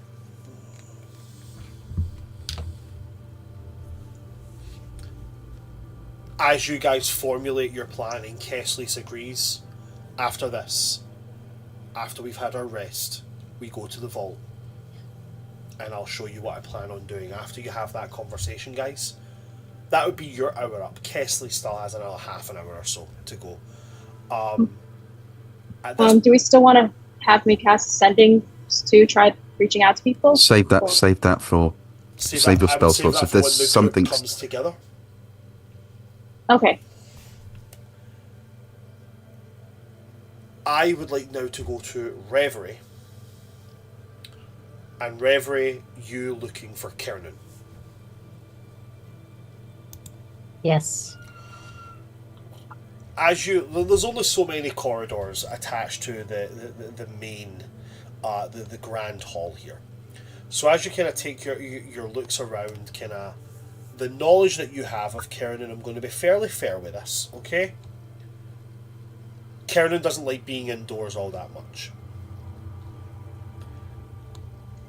So heading outside is the thing that I would say, knowing how close you and Kiernan are, knowing Kiernan being in a stressful situation right now, you were able to read that when he was upstairs. I'm going to give you that you know he would head outside. Okay. Just before like I get to the outside, Reverie gonna like try and take a very deep, calming breath, and then punch the wall about 3 times. Okay. Make me 3 Constitution saving throws.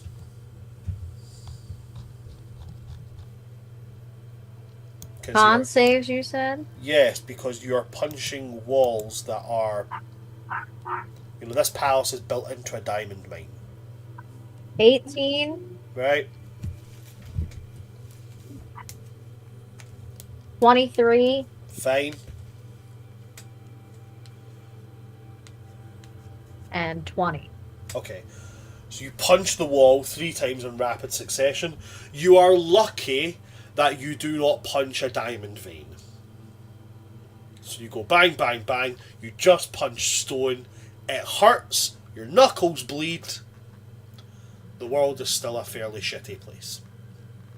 I just reach into my bag. I've got a set of common clothes. I just pull out like my traveling gloves, put them on, Okay. and then go out to find Karen.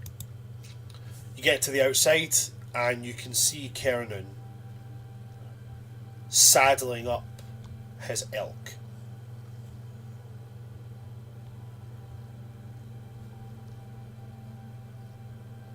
You're leaving? Jumps a little bit and turns to you and is like, "Jeez, Reverie, you gave me a fucking fright." Sorry, my armor's very noisy. I am in a whole other space right now. No, I'm not leaving. I'm just getting ready.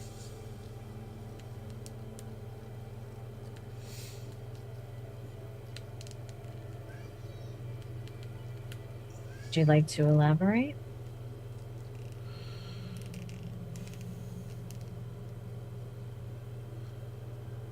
He pats the neck on the elk and then steps away towards you. And as he approaches, he goes, "I don't know how useful I'm going to be. You lot are intending on marching into that portal, and I want to go with you, but I'm terrified."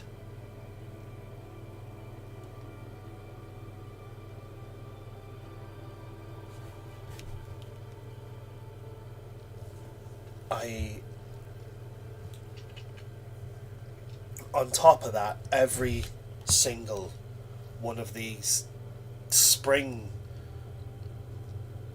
every single one of my kin that are here, they're looking at me like I'm some kind of walking chosen one or some shit. And Reverie, I'm a lumberjack, all right? I cut down trees. That's all I've ever been. And now suddenly they're trying to line me up to be some kind of fucking mystical savior, some kind of... They're trying to make me king, Reverie. Willowins aren't kings, okay? We're not. We are not rulers. No descendant of mine is ever going to be sat on a throne and leading people and being of reputable note. We are... We chop down trees and we make things. That is what we do.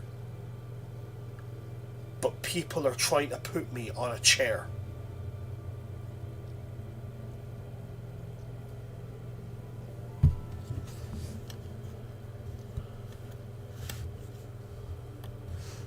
Um, Reverie's gonna reach out and she's gonna grab both of Kiernan's hands in her own. It's meant to be comforting, but there's a tremor in her own hands.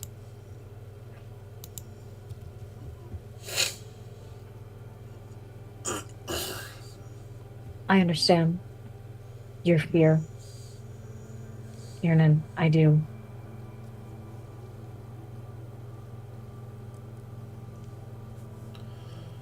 We are both facing things that we didn't think would ever come back up.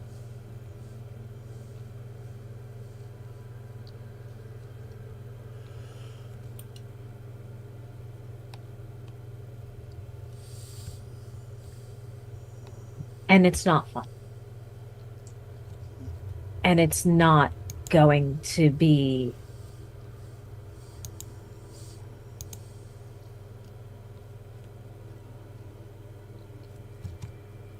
how do I say this?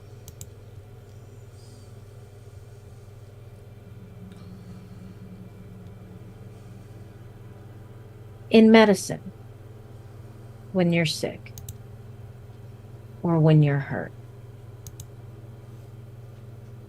it hurts more before it heals. The fever gets worse before it can get better. You burn before you change. But the burning must come first.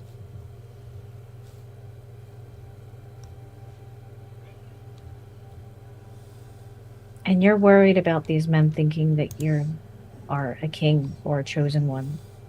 Kiernan, they see you as Kiernan.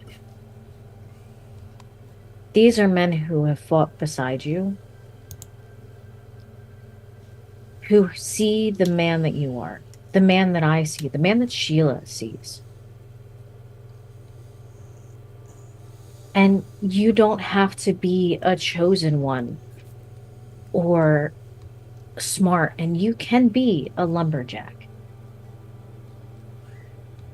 But what these people are seeing is that when push comes to shove, you are making decisions that are best for your people. You embody the spirit of the land that you come from. You really do. They don't see a king. They don't see a chosen one. They see a man who has dropped everything time and time again to save them. And no offense, Kiernan, we had orders from King Oberon when you decided to stay back to help rebuild Spring. They don't know that. But I do. Arya does, Sheila does, Cassilis does, Elian does. You broke orders from a king because your people need you. And when I told you before that you had the spirit of a king, that is what I mean. You don't think about yourself. You think about everybody else. You think about your people more than yourself. And that is what that means.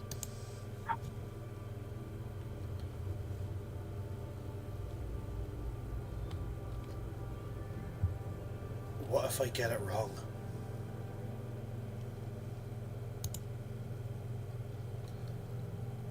It's just being human.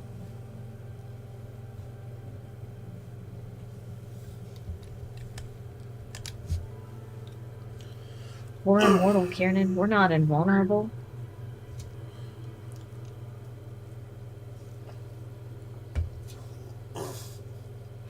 Sorry about this. Excuse me just one little second. Just have to nip away for just one little minute, Reverie, okay? Yep. Just give me 1 moment.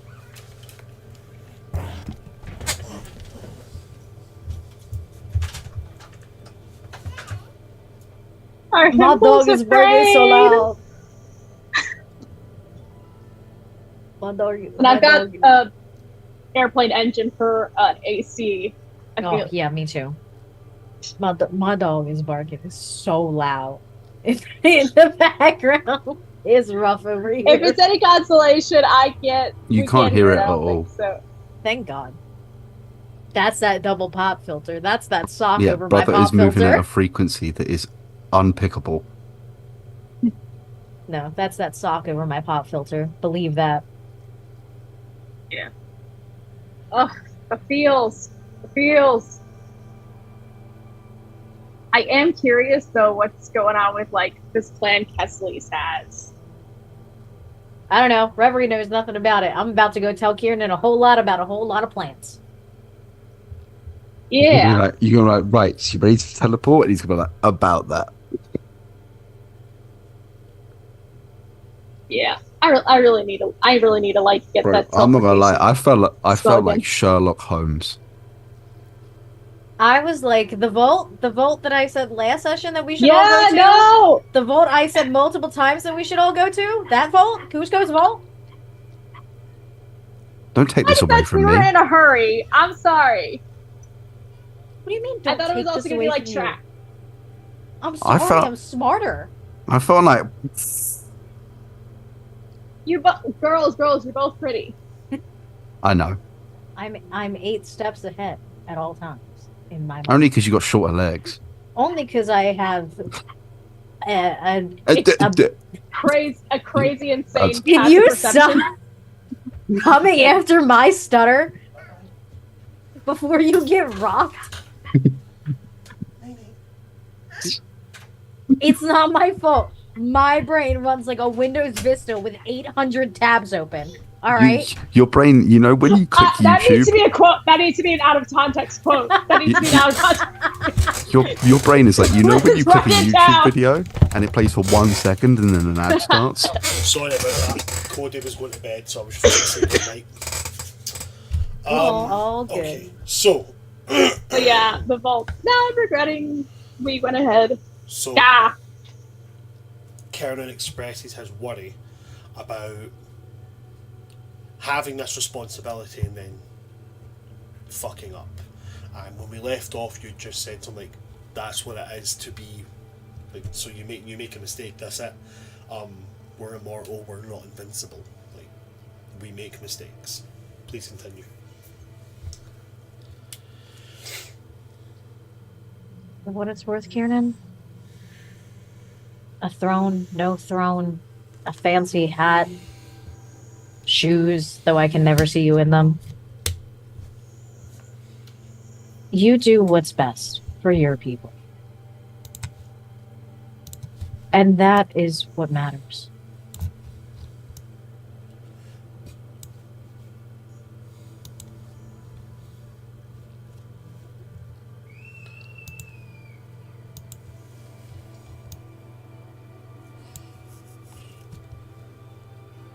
If they make me king,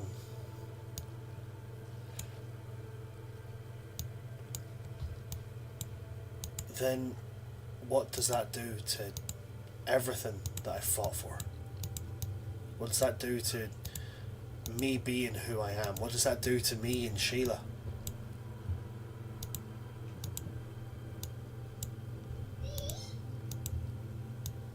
Sheila loves you as someone who puts mud on their face with no shoes on.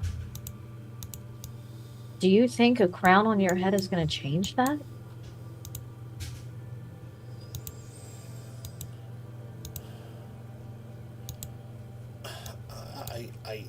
I guess I don't know, because I've never had the thought that this kind of thing might happen.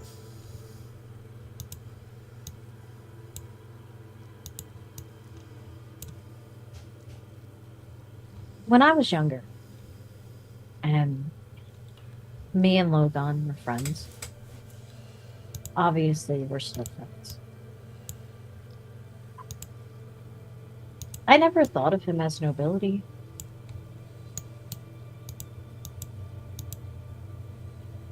He was just my friend that would meet me at the edge of town and we would go for a walk.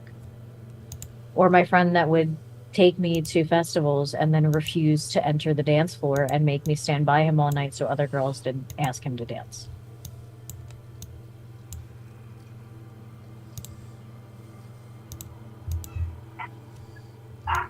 We were best friends. And now he's the Primarch of Autumn.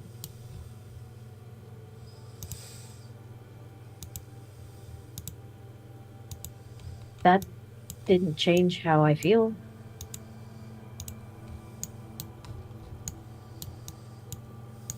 Because where it matters, he's still Logan.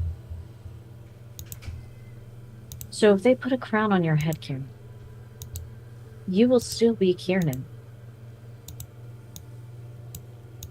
You will just have an official capacity to do all of the things that you're doing for Spring. To protect those people. To do right by the land that you live in. That's all that changes.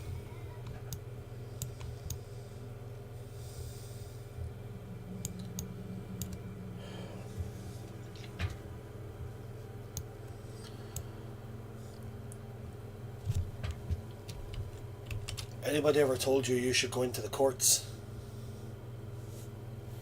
No, being around that many people makes me very anxious, and they all look at me very judgmentally. And you want to put me on a... Every time more than 5 people of importance speak to me, I feel like I have to punch one of them just to knock it down a little bit. The difference, I think, there is it'll be your court. So you can run it how you want to.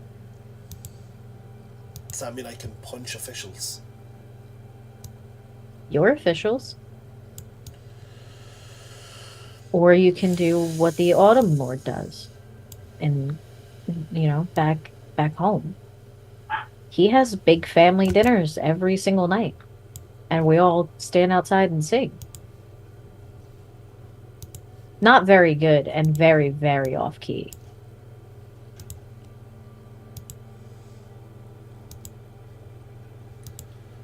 But it's your home. And you can fill it with whatever you want to make it work for you.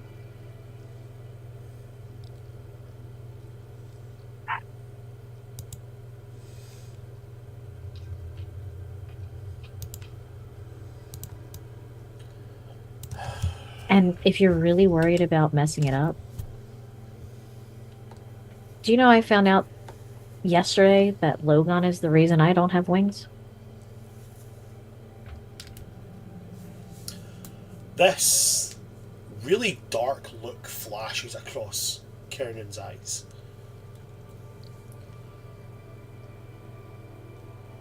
He... What? He made a deal, and in that deal he got tricked. And they said he thought it meant a single pair of wings from someone to save all of the Autumn lands from this plague.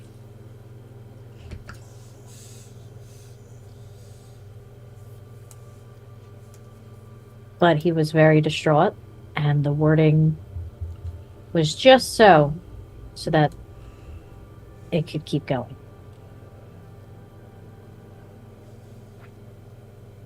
But the deal was already made.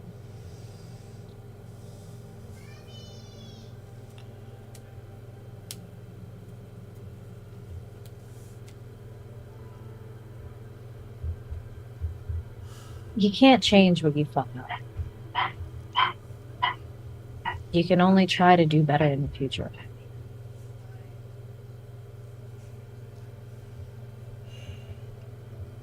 And Logan thought he was doing the right thing.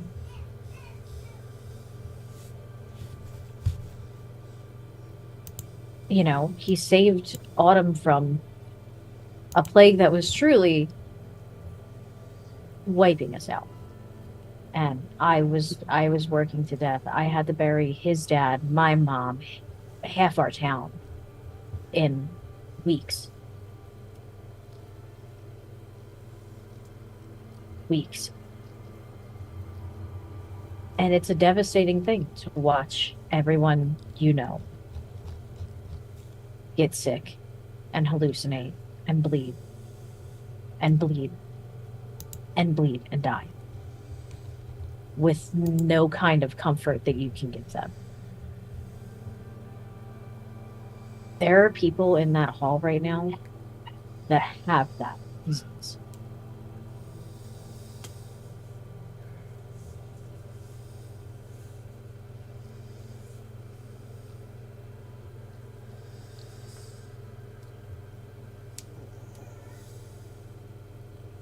And they have days if we don't stop this.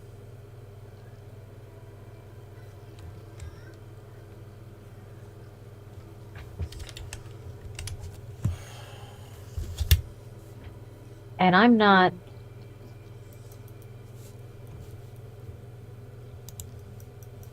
perhaps as overly distraught as Logan was, but if I could, Kiernan, I would have done the same thing. I would give my wings up all over again.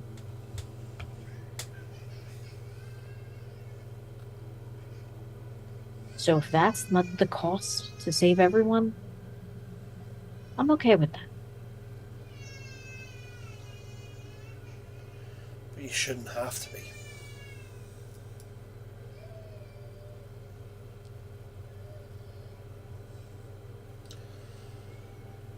You shouldn't have to be.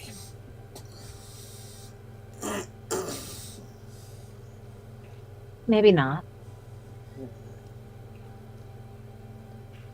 But combat medics see the world a little differently.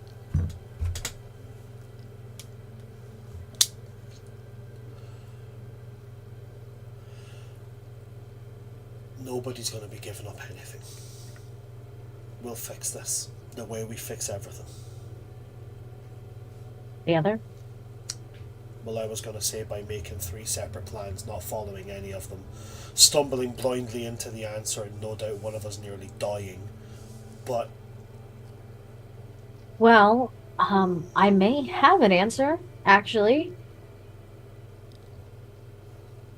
and that would be There are some trees in spring. okay. Trees that can cure the symptoms of this. Right. What kind of trees are you talking about? Reverie will go on to explain the trees. So when you mention the elder trees, Kernan kinda okay, yeah. Then you mention the dragon's blood tree, and he's like, okay. That's, Kernan hasn't returned to his home since the hags, reclaimed it to the forest. And then when you mention the Upas tree, he goes pale.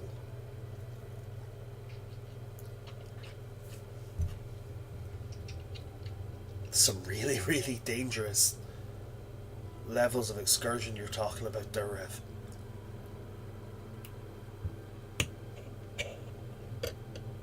I mean, we don't know what we're going to find in there. We don't, but I do remember fighting a giant nature guardian that chased us to a dragon's cave. Which is now more powerful. And that dragon's not there anymore. Or, well, there, but not alive. I also happen to remember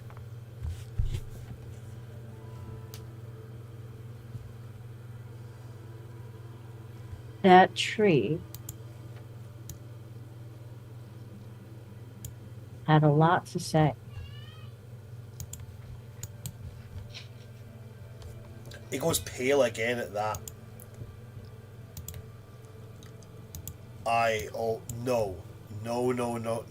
No, Reverie, I'm not doing it again. I am not talking. I'm not talking to that tree again. What happened the last time you talked to the tree? Nothing much. It only told me that every single plant, every single tree, every single natural part of that forest, it's filled with the souls of everybody who calls spring home that died on this world. So every time we've chopped down a tree, they felt it.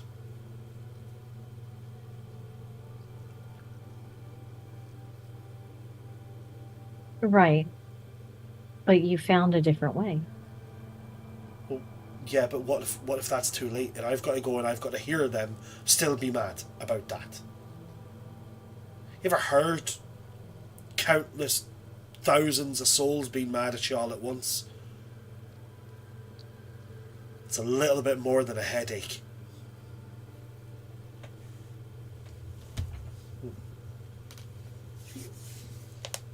But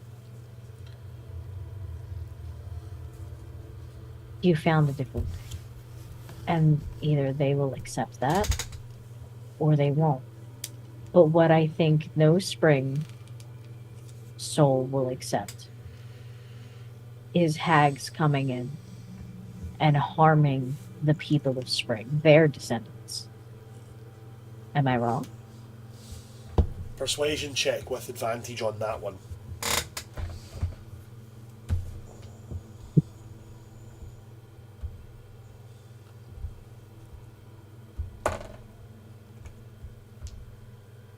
With advantage, 17.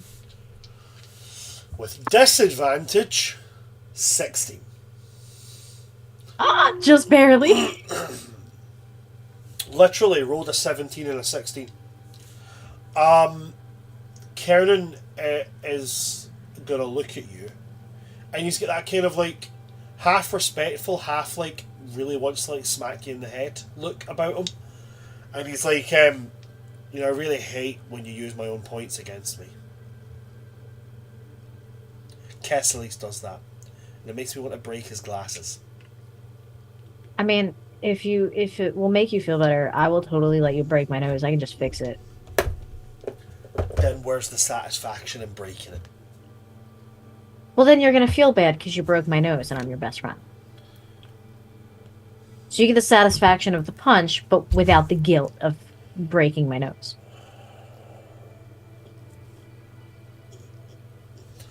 When do we leave? As soon as Cassilis is ready.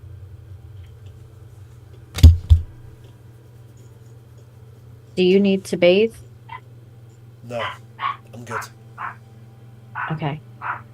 I do. I smell like slimy death. I smell like child vomit mixed with chicken poop. That's a fairly specific combination there. Yeah, I've smelled both and I hate it. Okay, you go bathe. I'll go round everybody up. Or, well, they're all bathing right now, probably, so I guess I'll just... Sounds really weird to say that I'm going to go and bathe with you all. It sounds really weird. It's fine. It's like a group spa bath. I'm just gonna jump in the water.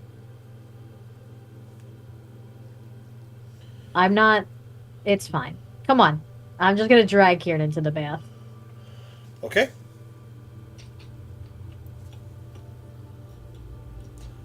At this point, you guys can all congregate outside the bath. With you guys leaving, if you guys stick around with Kessler's to finish his half hour, and bumping into Reverie and Kiernan as they're coming to have their hour there. You guys could meet each other on the outside.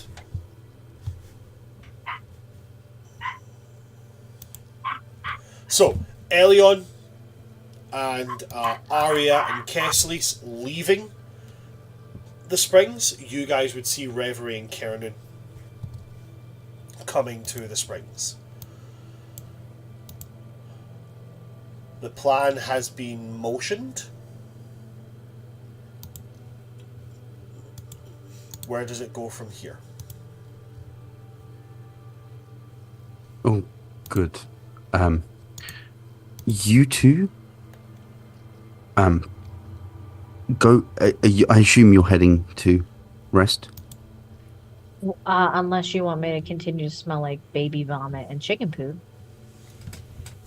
That's a very Yeah. specific description. That's what I I'd rather said. you didn't. We have an idea. I also have an Phew. idea. Okay. Okay. You go Should we all first. share then? There's plants in spring that can help Okay. cure the people in the hall. Okay. They're a little difficult to get to, which is why we need a very particular guy.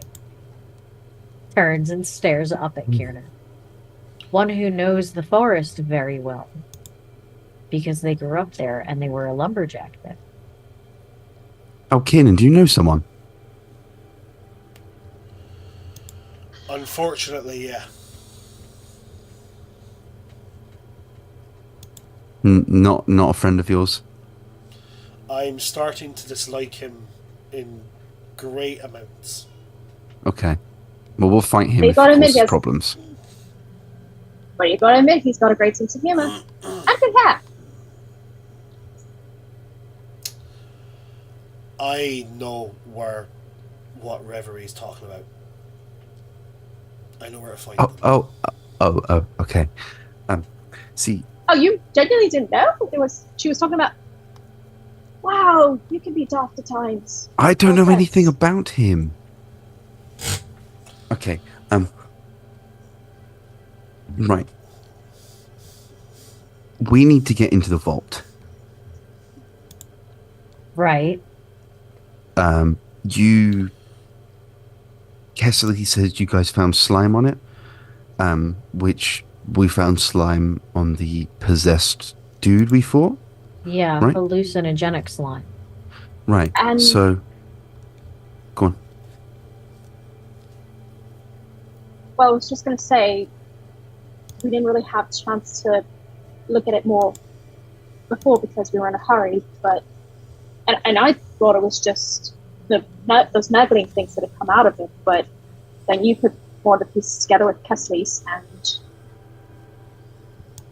So, the wedding, right? You weren't aware it was happening. No. So, the hag's intention by putting the trap in the wedding gifts predates our arrival. We weren't part of the plan. So whatever that they are after is something to do with them, not anyone else. You It's mean the like how reason they they're wanted worse. the orb of autumn?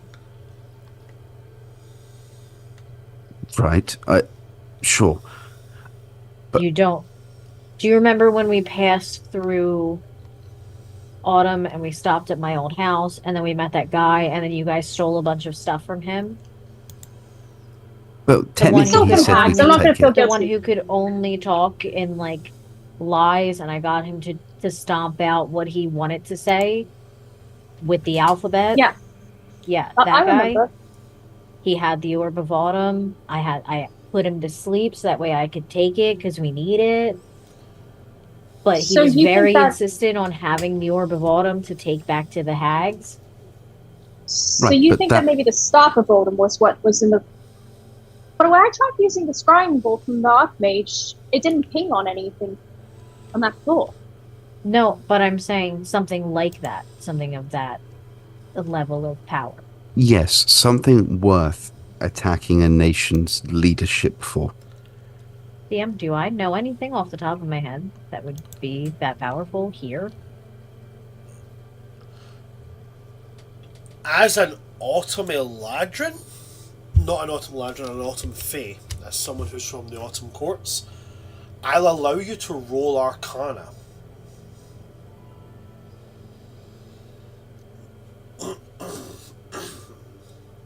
I'm gonna. Do I have this spell? Can I guidance myself before I do this? I'm gonna have to say a no on that one.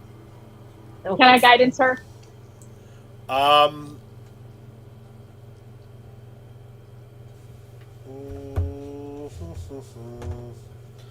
The dice. The dice say no.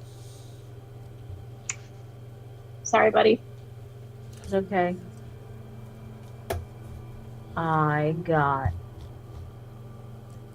can do math. Oh my god, it's not even that hard. It's 16. My mind blanked. Staring at the number 1.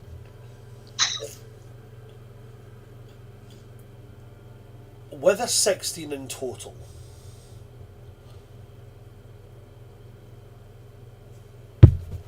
Let me pull up the stat block of this item that I'm thinking of, just so I can have a look.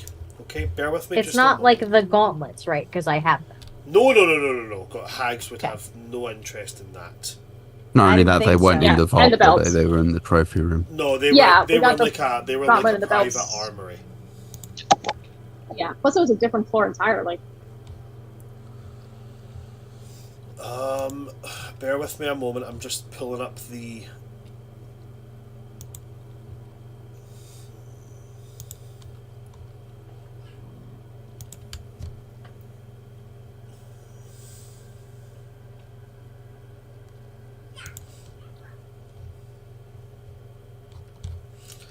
On a 16, I'm gonna say no.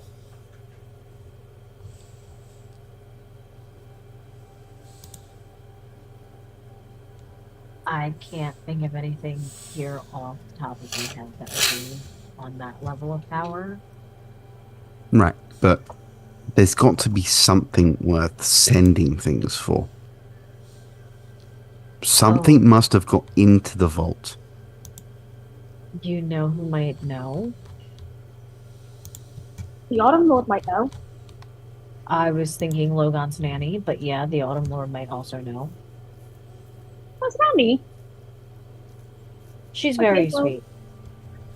I'm sure. Well, both are options, but that did actually bring us to another plan. I tried past sending to a few people to, if not completely help us, at least keep the people here stable, including the Primarchs and the Spring King. But either Lady Titania, the Autumn Lord, or even Raziel. Since I don't know how well divine magic would work against them like this, but it's at least options.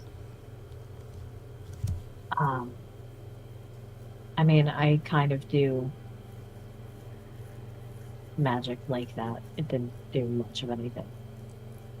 Right? But maybe it's just because it's me. I don't know. I'm just a guy. Yeah, we can try that. I was gonna say we go to spring and we get the trees that we need to help us. Right, but finding the important ones are going to take near on all our time. And meanwhile, we want to make sure that the people who are sick have the best chance of staying stable. I mean, we kind of know where the important ones are, though. At least I remember where they are. Okay, Right, but- that helps. The vault is here, so we can try the vault. That's all I'm first. saying. We'll check first. If it's not Yeah. got multiple magics that have multiple different passwords. Well, apparently Kessley's has a very morbid and soul-wrenching, terrifying plan to get through. Which brings us to our third plan. Which Yes. is... Sorry, continue. No, it's just asking. Because he didn't tell us. He said he had to show us, right? Yeah, apparently it's super terrifying and we're going to shit ourselves and question reality. Oh, do I need to cover Kiernan's eyes? Are you planning on climbing him? Huh? Well, otherwise you're going to be covering the kneecaps. I lightly smack him on the arm. Has anyone ever put like soap in your mouth as a kid? No. Yeah, I can tell. Beating the shit out of me. Yeah, but not Well, soap. soldier training? I'm not going to get into it. Okay. Uh, anyway, That's do a I long need to time. cover Kiernan's eyes? Or like... Cass, if this is like a magic thing that might like have like a ripple effect on us, so be a psyche thing, I do have a couple spells that can help, It's nothing like make that. it so they It's might not just piss less. It's nothing like that. It's just based on what we fought. People might get the wrong idea. You're gonna have to be more specific. We've fought a lot of things, a lot of different kinds of things. Kesslis is going to do that thing of like, and then just Let's go. he just Let's go. starts marching towards where Yeah. the vault door is. Yeah. Okay, we're doing this. Oh, I don't... Okay. Give me, like... I'll catch up. And I'm gonna run in. You better. And I'm just gonna jump in the hotel. I don't care if it's already occupied with people. I'm cannonballing in. Runs, cannonballs in, rolls around in the water. Like, this'll have to do. Yep. Quick, In scrubs my you have to do, head, I cannonballed into the one full of spring people. Love it. So you run, you cannonball in. Unfortunately, it's going to take an hour to be there in order for that to... Oh, I don't care about the spells. I care about not being stinky. Oh, right, okay, cool. Valid. Priorities. You know. Actually, Red, speaking of soldiers, did any of them actually go off and like Arya suggested to like make sure the common folk out there were okay? Most of the autumn Or did it just most rouse? of the autumn Eladrin would have. Okay, well at least someone's taking care of them. So you dive in, roll around, all of the water comes off, all of the grime and such comes off you, and you get back up and wetly clank. I'm just imagining Reverie like dog shaking it out. I do. And her hair goes, I 100% do. and her hair goes, boom. My hair bun comes out, and it's just hair everywhere. You look like a bog witch. You look like the armored Ringo. No. You look like top retirement. Like when Cora first met her. It was like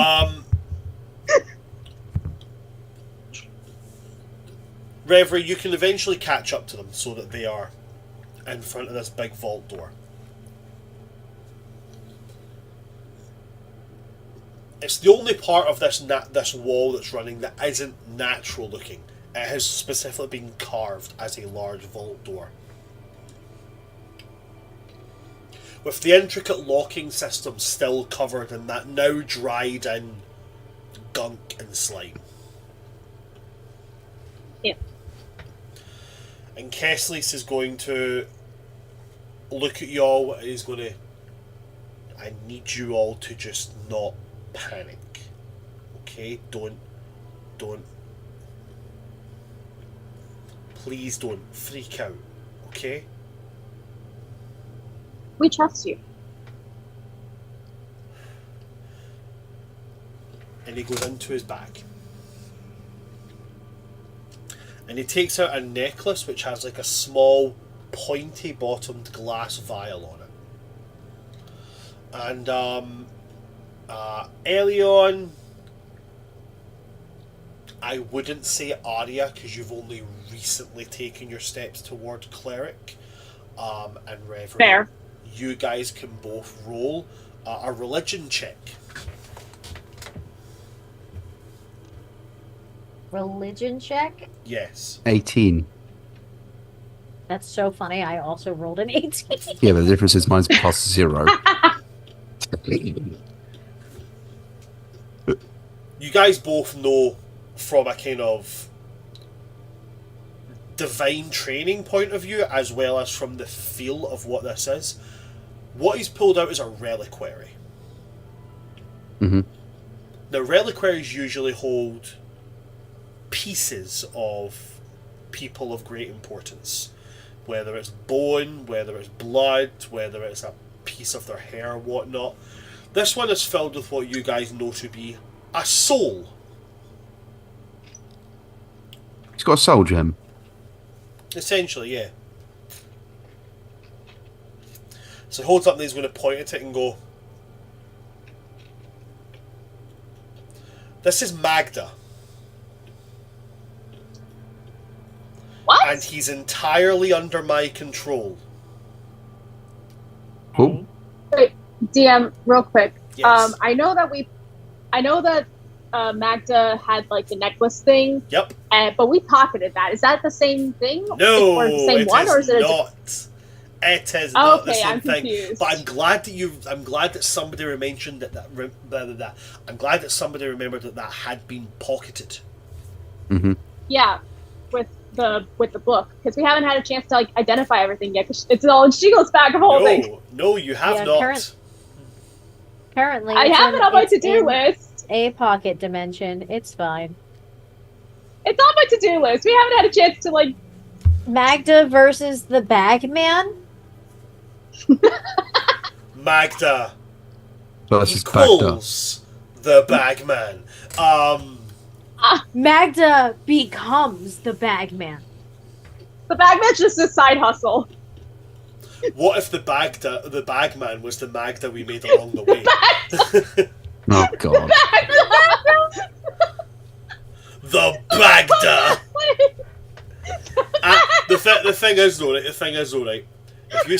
If you say that in an abstract enough Scottish or Irish accent, that sounds like an actual fucking fae. Like, oh, you didn't want to wander too far up those mountains there. You might wander into the Bagda. But he is Faye, so it's perfect. I think this is perfect. Magda becomes Okay, the but- Bagman because The we kept king him of in a pocket king of the. dimension. I've just remembered actually. Yeah. The king of the Celtic gods is actually called the Dagda See? Because he's his Meant dad. to be. because he's da. It's the Bagda. Yeah. How you, Chanel purse? I'm your da. What even is this ending right now, man? Like, come on. We need laughs, okay? But ours does make that mental connection, though. So it's like, wait, Shino's got that creepy necklace that Magda wore in the bag of holding. Still need to check those out and get rid of them at some point. But how is?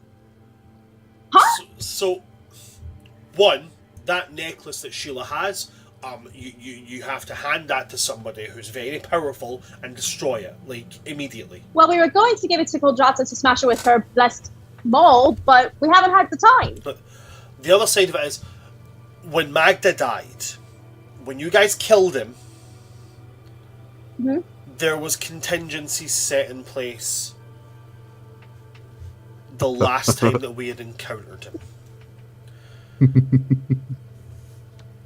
Like the backup plan? What? Okay. No, not a backup plan. More like there's something he has that we can use. What I have here isn't like all of him. It's the brain, but the soul's part of the brain. spirit. I don't know how. No. I don't know how else to explain it. Imagine, if you can, that every piece of information that Magda ever learned, ever memorized, ever stored has its own soul. That's what this is. It's a whispered echo of his experience. Oh. So it's his knowledge, but I without kind of- his personality, he'll be evil? Yes. I like the whispered echo. I think I mentally prefer the idea that Magda is in the afterlife without a brain. That is a lot funnier. Personally, That would be ironic justice. it makes me feel a lot better inside. No, that is ironic justice. I think if I let this out, there'll be enough there that it can understand what I order it to do, but not enough that it can actually cause any harm and fight back. Okay. One question though. Is there any sort of negative consequence or after effect or feedback loop that can negatively affect you personally? I mean, from what Because I it's going to understand, hurt you to do. from what I understand, necromancy always has a risk. It does. Yeah. One you may not like. But is it one you can come back from?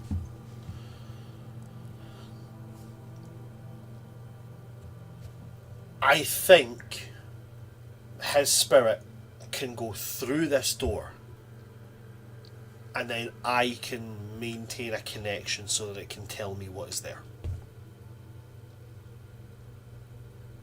Okay. Or we can spend forever trying to open up the door.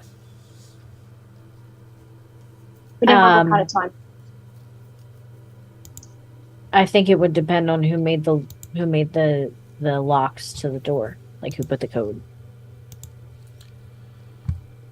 Because if it's Logan, I can get us in like 3 seconds. I don't think Logan, who has recently been indicted here, has made the passcode for the heavily secured ancient vault. Also, Automeladron vaults are usually sealed with something that's not just a code. Yeah. This one, I have no idea. I say we try your way. All right.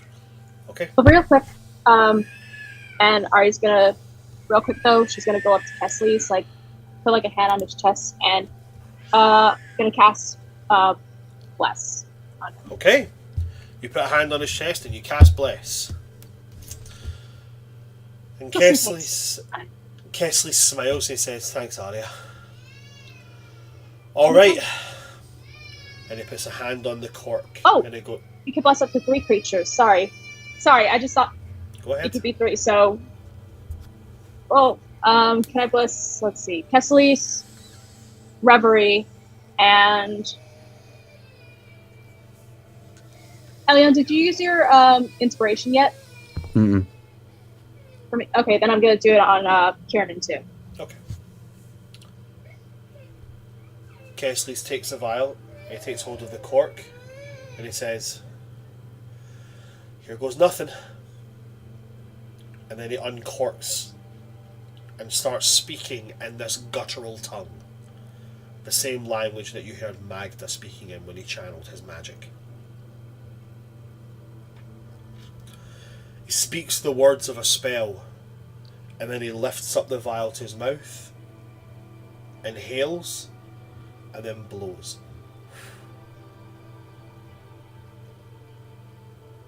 And that's where we're going to wrap for today's session. I'm nervous! That was so much fun. Thank you very much for coming to no after credit scene either. We're going into next session raw. Thank you very much for everyone that came to watch us today.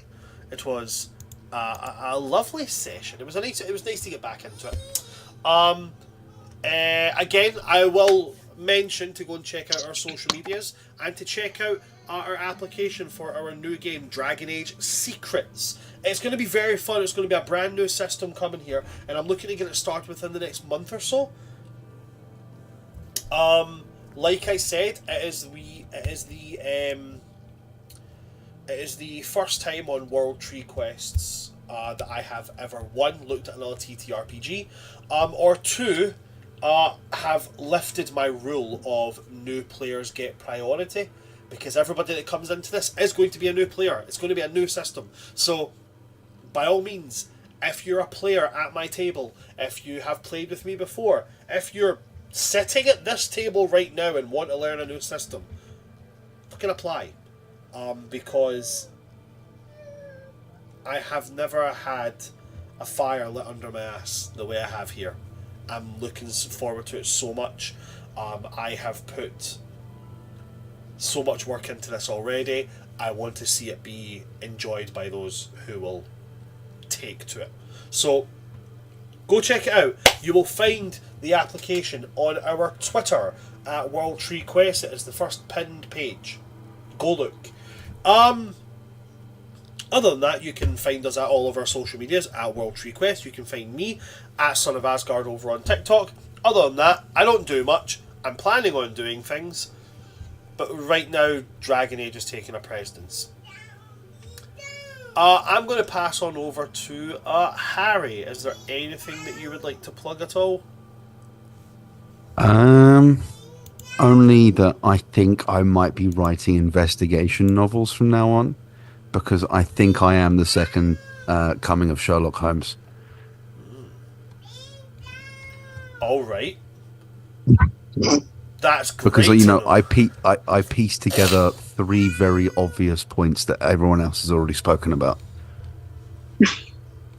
Okay.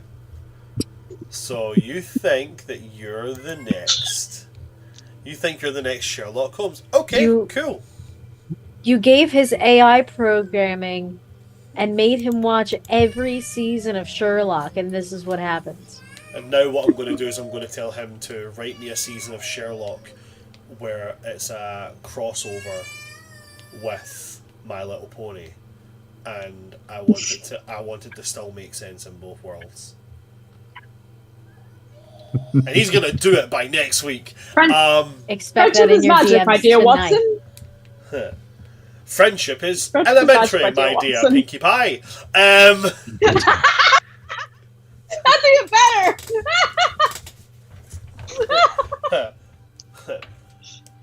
You can't escape me, Holmes. Me nor the power of my cutie pie mark. It's called Cutie Mark, but What happened today? I have no fucking clue. Anything you want to plug, Ashley Harry? was Except missing. for, That's what happened. except That's for you what becoming happened. the next fucking, I don't know, fucking Sherlock Holmes. Anything at all? No, I'm good, The thank you. Sherlock Brony. Sherlock Bromes. And his Cutie Mark is like a spyglass. 100%.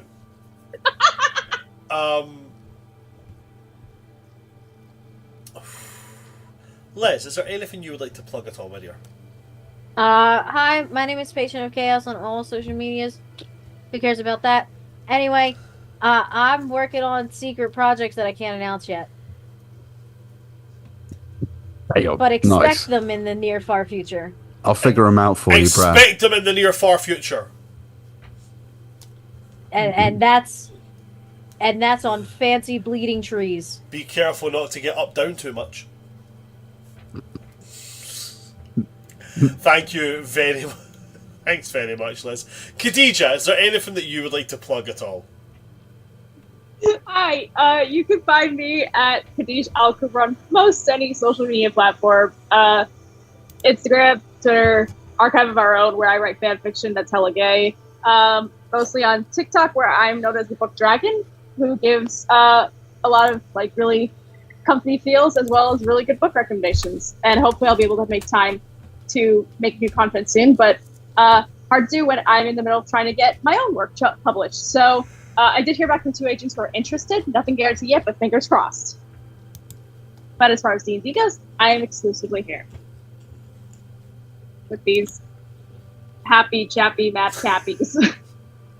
Fantastic. Well, thank you very much, Khadija. Is that? Thank you for the resubscription. Thank you very much. I just have this rushing water sound cascading in my ear. I'm sorry. Oh, Don't worry It was about my it. 15 months. I had to announce it. 15 months, it's got to be done. Thank you so much for the support. If that's everything from my players, then that's everything from me. Well, then that's everything from us. Thanks for coming to see us today, folks. I've been your DM of Doom, Son of Asgard, or World Tree Quest here on Twitter, Twitch, and YouTube. And with me today, we've had my lovely cast. We have had Just Harry, we've had Patron of Chaos, and we've had Khadija Al-Kubra. From all of us here at World Tree Quest, good night, stay safe, just fucking laugh a little in D&D. Sometimes it's too fucking serious. Also, seriously. fuck it, pull a finny, see if I care. Good night, folks. Good night. I give up, honestly. I don't know what to do with my life anymore.